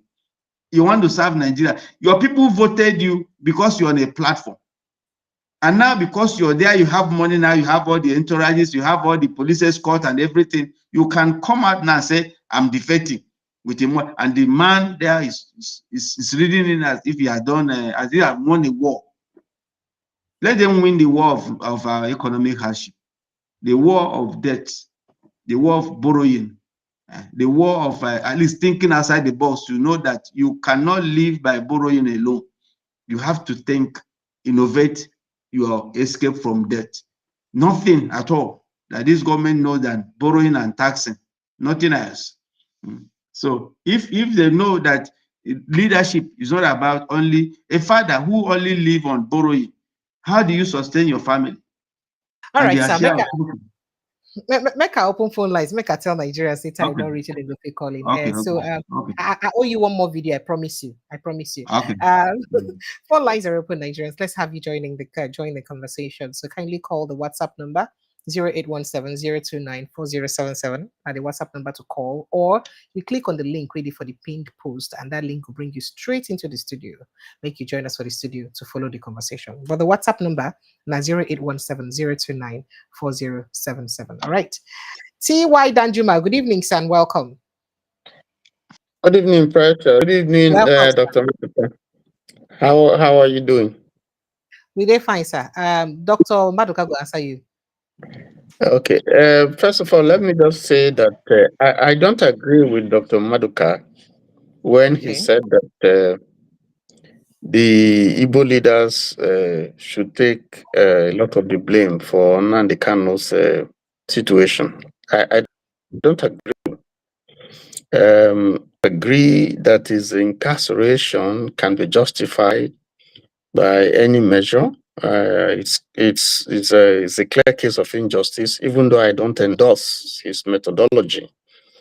I think fair is fair. There is injustice that has been done. Whether anybody has spoken or not, the state has done him a lot of injustice.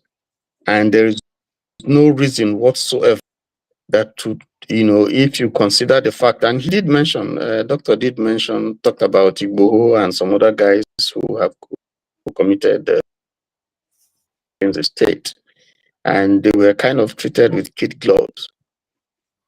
There's no reason. His parents, after renditioning him, destroying his people, keeping him now, and even violating all treatment, there's absolutely no reason why that man should be. The Kenyan court has ruled, so there's absolutely no reason. For me, there must be some other considerations that is making government to hold him, and it's unfair, it's unjust. There's no, it cannot be defended at all. So whether the Igbo people are speaking or not, I mean, he's a Nigerian, fairly. So that's my position concerning that. Before you go your hand for that position, make I quickly just tell you an addendum, something where people they talk for inside the group. Then talk say, unlike Igboho, unlike like Igboho and other people say Nnamdi Kanu abuse Imo State, Igbo leaders. Them say he abused them, he called them thieves, he called them different names. And saying that that's verbal vituperation, saying a part of waiting go they make them vex. How about that? It shouldn't count. That is nonsense. That has nothing to do with the justice of the case. Oh. Absolutely nothing. They're not be thieves. Why you call them thieves? Why you know say they're not be thieves? Oh. How you know say they're not? Hi. Those of them, not be one of them. Neither broke in ceiling, enter in house where they won't catch them. Not be one of them. Some pastor now. Not be one of them go join APC because they say if you join APC your sins will be forgiven. And the Canadian court has ruled that they are terrorists. So APC is a terrorist organization. They are terrorizing the man for nothing. So there are absolutely no reason, what you do where Igboho no do, or where the people will go invade Oyo State Secretariat with arms and ammunition, declaring the state of this thing no do. What you do where Boko Haram no do, where they leave them and they commission them. What you do where Niger Delta people no do, where they send them abroad, grant them amnesty. Some of them have become millionaires. What has Nnamdi Kanu done?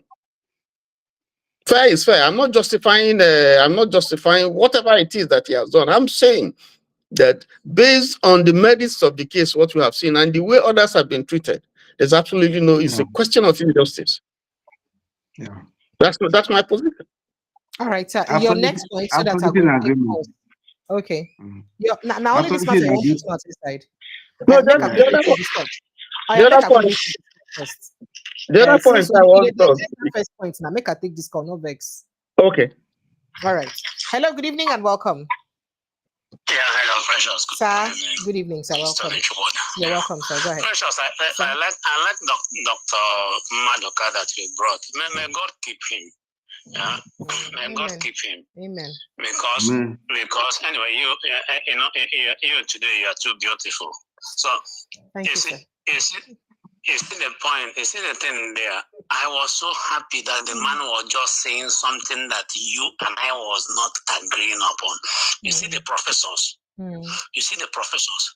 So if somebody who is an academician will go and bring somebody who is an illiterate to be leading him.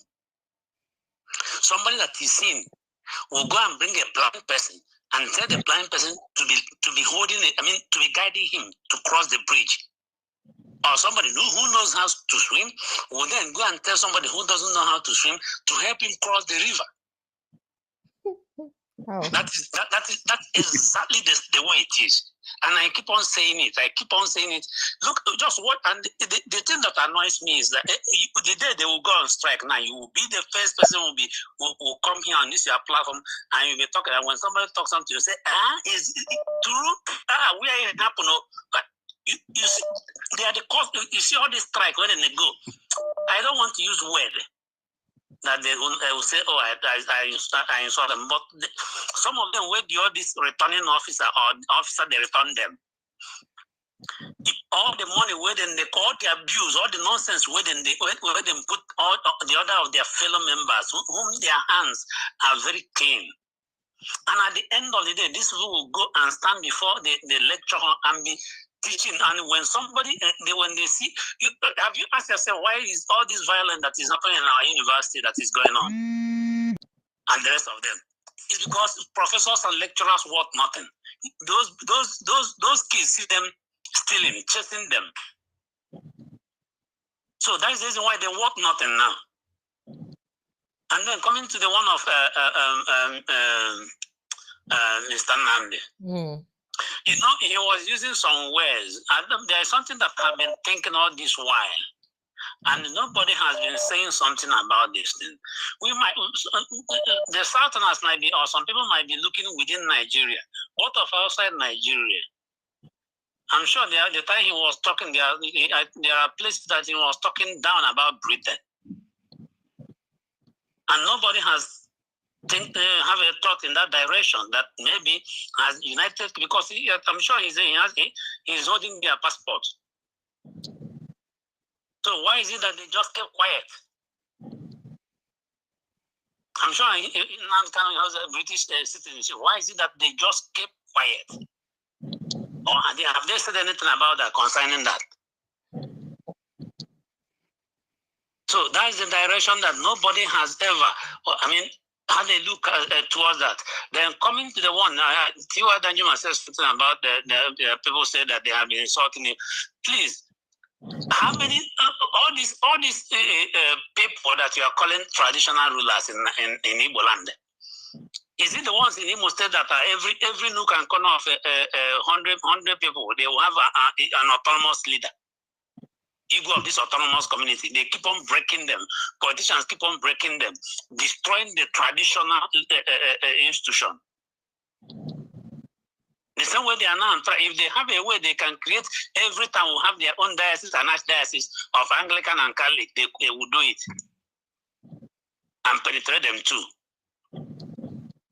And then another thing is that the former INEC chairman just left without even telling us what is the glitch.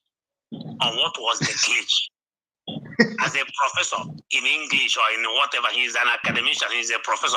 He's supposed to come and tell Mr. John that is selling motor spare parts at Mpo what glitch means. Or Mama what glitch means. Because Iyachukwode doesn't know the meaning of glitch. And he just went like that and they gave him an honor. Precious, you see, there are some certain things sometimes I don't in the evening, sometimes when I wanted to concentrate and listen because Dr. Madoka was just talking something that I was saying, this is something that it's just annoying. And coming to the one of tax, you know, you are from River State, the tax hasn't reached you people because you people will be paying more. Because you have waters there, you'll be paying river tax. I beg, leave me now. I'm having headache now. Why do you want to disturb my mental health? Help me manage this mental health and the manager. I know already explained river tax for you. In the Western world, there is something they call river tax. When you go to the because there are some people that live in the boat. You come to in some way, you see them, they don't live, they have their boats, and that's where they and if you want to go and do paddling in the water, so you have to pay. So we go pay Mami water, we go pay Mami water tax because that river, who get the river, who will they pay to? Now Mami water will go pay to Abi, so that they no go swallow us when we go the river. That Mami water they call, there is one they call marine roaming, marine tax.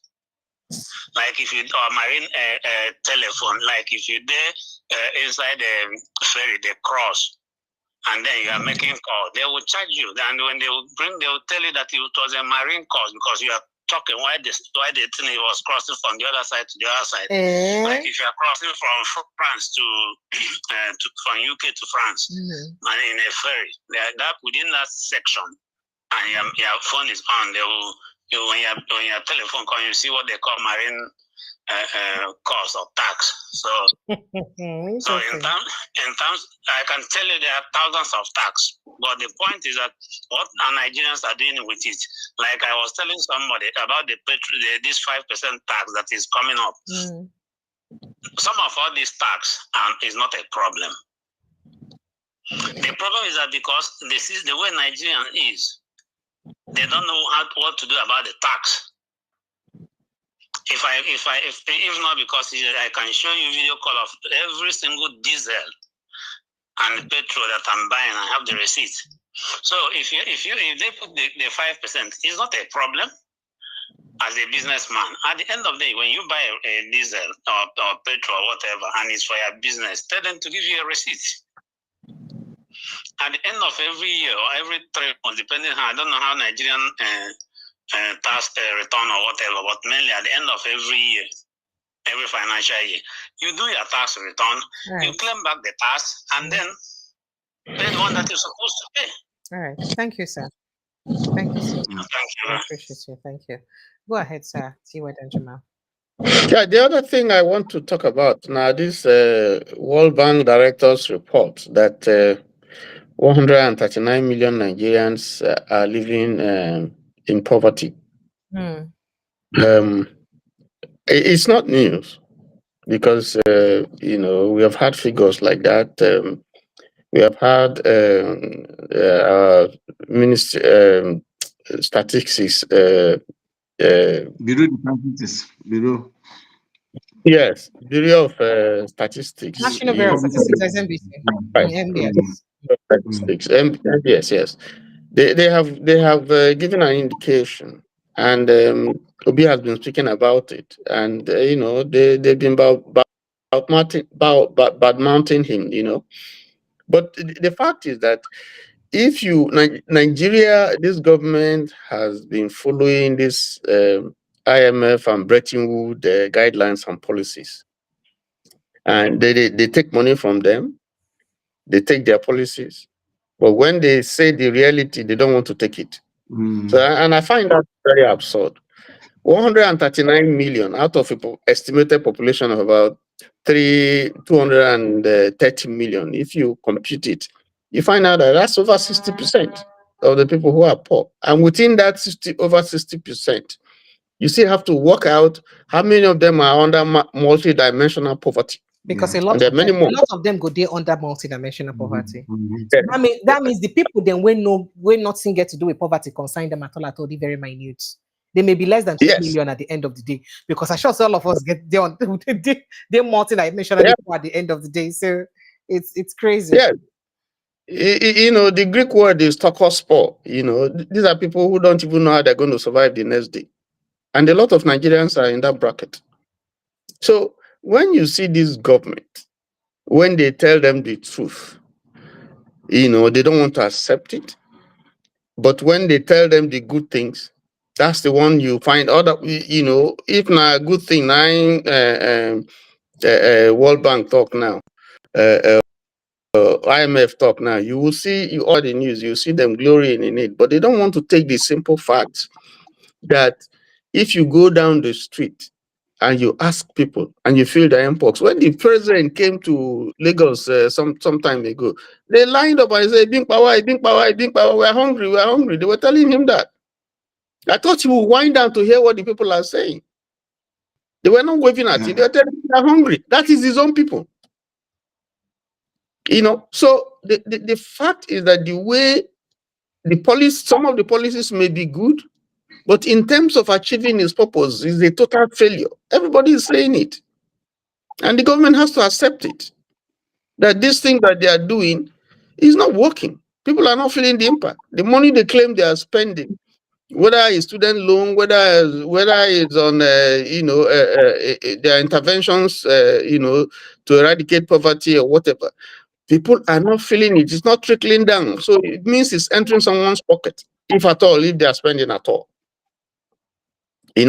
So this is the government. Everybody that has come in this your platform, I've constantly asked them one question: rate this government, whether it's Odunkalo, whether it's Bolaji, name all of them. they have always been saying no one has given this government any pass mark. In fact, I think Kalu gave them 0. I don't know what is going to be Dr. Maduka's score. If I ask you, in the light of what you have seen, what you hear from people, what you see going to the market, and you just oppose it against all these things that government says about how well they have done, no poverty, economy is no longer in life support, and no corruption and all that, and Nigeria has gone off the curve, and things are now looking up. What is if I ask you to score this government over 100, what's going to be your score with this government? Probably 5%. Are you telling? Wait, 5%? No, I thought you said 5 over 10. Oh no, no, now 5%. That's very generous. Let me tell you the indices. Let me tell you the indices. Apart from the economy, the most critical is human lives, the security of lives and property. It has been 0. People are dying every day, and the one thing that you don't see a government that has empathy. That's the worst thing. On the 1st of October, people died, and the president was in Imo State, and he never ever take a minute to commiserate those people who died in Kwara or Kogi State. So that is why empathy is one of the core things that can make me to rate them high. But as far as I'm concerned, the government is 0 empathy. They don't care how many people die. So that's why I'm giving 5%. I'm so generous, Steve. Thank you. I think it's very generous. You see, if you look at Argentina, today, because they are also following these IMF policies and so on and so forth. The poverty rate increased 42.5% in the second half of 2023 to 52.9% in the first half of 2024. Now, as we speak today, that figure has gone very, very high, and a lot of them are in extreme poverty, almost the same case as Nigeria. So, if Nigeria continues to toe these IMF policies and follow IMF guidelines, and begin to borrow money, because they give them money, they borrow, they give them. And if you see how much we are spending on debt servicing, if you look at our debt to GDP ratio, you find out that we're in trouble. If they continue consistently in this, forget about what they're telling you that we have met our internal revenue projection. If they continue this way, I think at the end of 4 years of this government, I can tell you that the Nigerians are going to be worsted. They are going to get worse than they are in terms of their well-being. All these things they're putting on paper, only makes sense on paper. But in terms, and that's what World Bank is telling them, that in terms of the impact on the people of Nigeria, it's like they haven't done anything. Let me stop there because there are people who are listening. Thank you and good night. Thank you. Thank you so much, Ogati Wedanjuma. Appreciate you. Thank you so much for joining the conversation. Okay.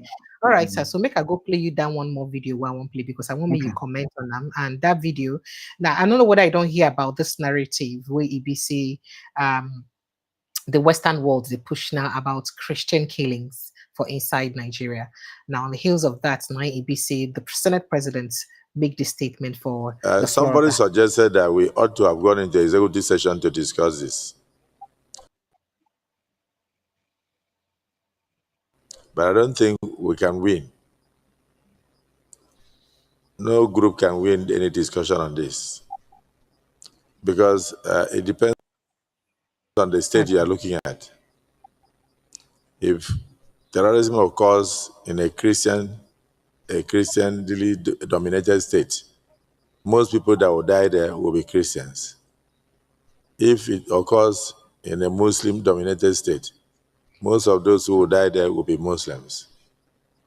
But if it occurs particularly in the North Central, you will notice that it will be targeted at maybe churches because that is what they are able to get. And then at the end they will say, oh, it's Muslims that kill Christians. If it happens in Kano or Borno, they will say Christians kill Muslims. So the way the whole situation is that we still need to go into executive session and get a date for our security summit so we can have close discussion on these matters.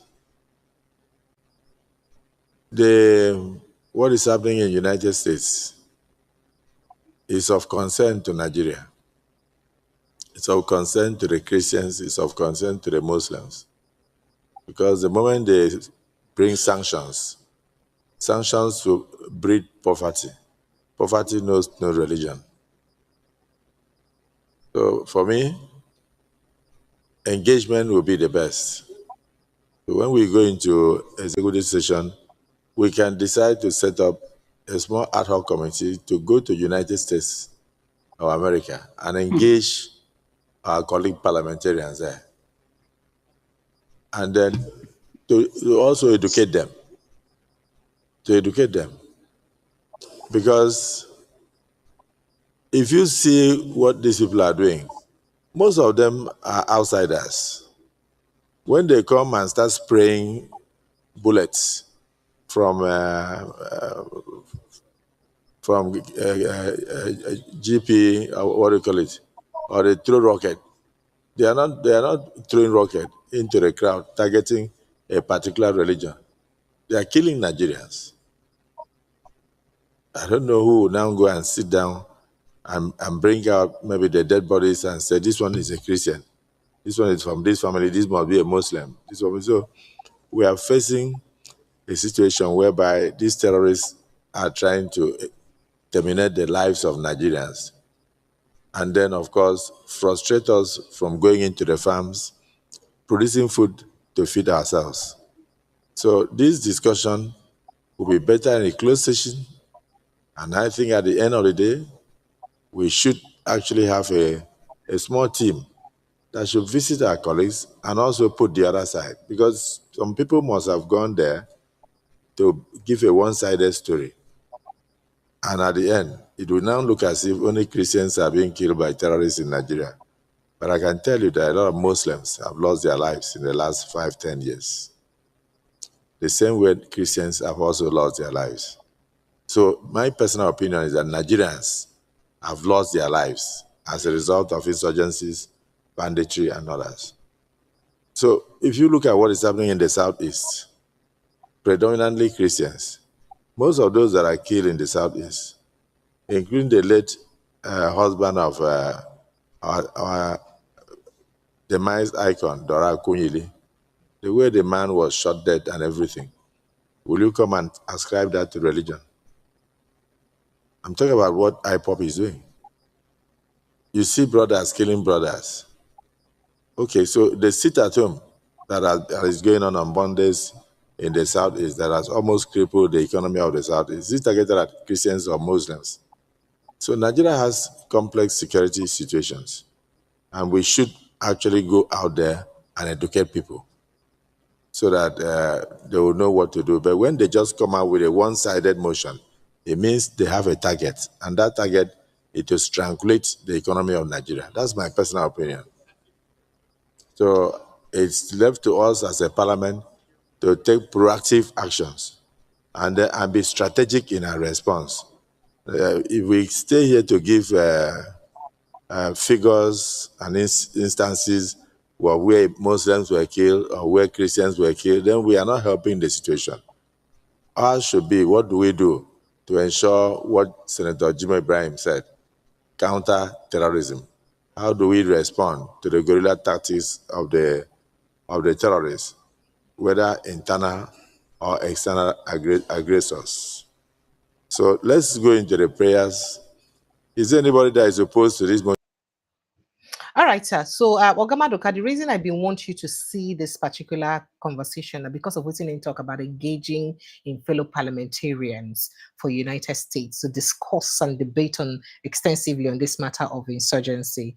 How do you see that very brilliant idea, and how you take see where you span out if our Senate go day before the the US Senate, they convince them on why it be they need to kill Christians? If the statistics of people we don't die so far from the acts of terrorism for Nigeria shows saying are mostly Christians or more of Christians in number, even if not 10% more, then how do you want to convince them that it wasn't targeted at Christians and maybe the other Muslims and are just colossal fall to just make and look like say no be Christians killings? I just want to understand, how they go handle this issue. What do you think about the entire idea, by the way? I think, to me, I think one of the things that I was laughing about is constituting a small committee to go to US and talk to the parliamentarians. Why are you talking to the parliamentarians? Because they're the ones pushing. They're the ones pushing that they should prescribe. They should designate Nigeria. What I expect the Senate to do is to go back to their chamber and call the service chiefs and give them marching order that this will not happen. Because in all the speech, he didn't even mention how to stop it. He was justifying the number and telling you that when somebody is killed, it's not about the Christian. I was looking at people in a Christian-dominated state. It will be all Christians. It's like, it has come to stay. So killing is normal, whether it's Christian or Muslim is normal. But we have to go and convince them that it's not only Christians that are being killed. Is that the issue? That's not the issue.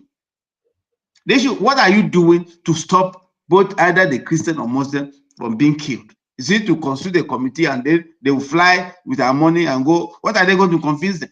These people have data more than they have data. They have relevant data. What are you going to convince them?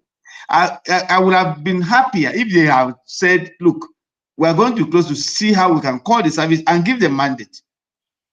And after 1 month, if they didn't do anything, then we will now converge again and take a decisive decision. 2, they should be able to even tell the CNC, the commander-in-chief, that what is happening in this country that was American parliamentarian will have told Trump. They would have been vocal and tell him, look, we need this thing to stop. But in all that he was remarkable, he never mentioned the chief of the commander-in-chief of the armed forces, who is the president, who's supposed to have core competence in directing the affairs of so that Nigerians will be safe. There was nowhere he said mention about any there's no proposal. So to him, it's a Christian and not killing. That's which is I don't even know how to justify what a whole Senate president would tell the public. That the concern is not the killings, is the number, whether it's Christians or Muslims, not the killing, not the core issue. So let them go to Jamboree now. They go to US and probably they will select how many of them to go US. What are you going to tell the US? All right, so sir, I get 2 questions for you. One, do you think that there are more killings of Christians than any other religious group in Nigeria? See, as far as I'm concerned, any killing is killing. It is. No, I just talk. Do you believe that Christians are killed more? Or it is a subjective argument, which I'm not going to. But what I'm telling you, every life matters. Once you're a Nigerian, once you're killed, your life matters. Nigerians should take care of every Nigerian life. That's what I'm saying. I'm not going to justify whether I'm more Christian or not, but whether Muslim or Christians, we're all human beings first. Nobody created himself to be a Muslim. Nobody created himself to be a Christian. Thank you, sir. So we all human beings first. So before every other thing, every Nigerian life must matter. So this government must. Yeah. The second question now, why you think say the US they push this thing now like this? Do you think they truly want the good of Christians in Nigeria, or is for another hidden agenda that we don't know about yet? I think the context is what Nigerians are missing. The context is not about Christians or not. The context is security of everybody, whether it's a Christian or Muslim. That is the context. I think we miss it. We are looking at it from the trajectory of Christian. No, the American context that there's killings. Though the number look like it's Christians, but how do you stop killing? That's the context. It is not the number. Because we were missing it. We were looking at number. We're not look, Nigerians should be what they are telling Nigeria. The message they are telling Nigeria, look, you must stop the killings. Whether it's Christians or Muslims, stop the killings. That's the message. But we miss it. The Senate is talking something else. Meanwhile, the context, that message means that Nigeria should boldly say, from today, no more killing. We're going to deal with security decisively, and it doesn't matter who is involved. We're going to involve in. That's what they want to hear. Don't forget that even the Sahel, the three guys that the Niger, Burkina Faso, and I think Niger, Burkina Faso, and Mali, they've come up to say, look, we have the number of people who are sponsoring this. Nigerian politicians. So what are they going to tell the Americans? Remember, a few years ago, the UAE brought out names of sponsors, of terrorist sponsors, Nigerians. Till today, none of them has been arrested. So what are you going to tell America? So it's not about Christian or Muslim, it's about Nigeria. First of all, you'll be a Nigerian before you become either Christian or Muslim. And being a Christian or Muslim is like association. You just want to belong, but that does not remove you from being a Nigerian first. So the life of Nigerians must matter. And that's my own call. And that's what Americans is telling them. And they are not understanding it. They are looking at the counting numbers instead of looking at the core problem, the foundation of the problem. And that is to ensure that killings stop. Whether it's Muslim or Christian, the killings must stop. That's American message. Nothing else. That killing must stop. Thank you. All right, sir. Thank you so much. Make I release you, make you go. You don't do so well. Thank you so immensely as you follow us, Sidan. You don't dash us an additional 22 minutes. That means a lot to us. Yes, we cannot even afford to pay you with your caliber. No, if you afford to pay you for that 22 minutes extra. Thank you so much, sir, for always obliging us. When we grow up, we'll take care of you. When we grow, we promise you. No problem. Your reward is on earth and not in heaven. You go first the chop on earth before you reach heaven. Thank you. Exactly. Thank you so much, sir. We appreciate you. Thank you of yourself, and thank you for the advocacy. It's very important that Nigerians know the truth and nothing but the truth. And I like this your statement because there's no bar. People are not hoodwinked to talk the truth while it's false. So it's thorough, and I think that's why I come here. Because I'm not barred from speaking the truth and raw truth as it is. So thank you and God bless you. Thank you so much and God bless you. Do enjoy the rest of your evening, sir. Thank you. All right, Nigeria. I'd like to say a big thank you to everyone who's been part of the show. It's now. It's always a pleasure to be with you guys. To bring on a matter them with the share for the country. Always a pleasure. Let's do this again tomorrow evening, God willing, with the rest of the Friday crew. I love you guys immensely. All right. But protect your mental health. Say wahala for Nigeria need to finish. So make sure so protect your mental health. I will see you on again tomorrow evening, God willing. Protect your mental health. Good night and God bless you. Bye.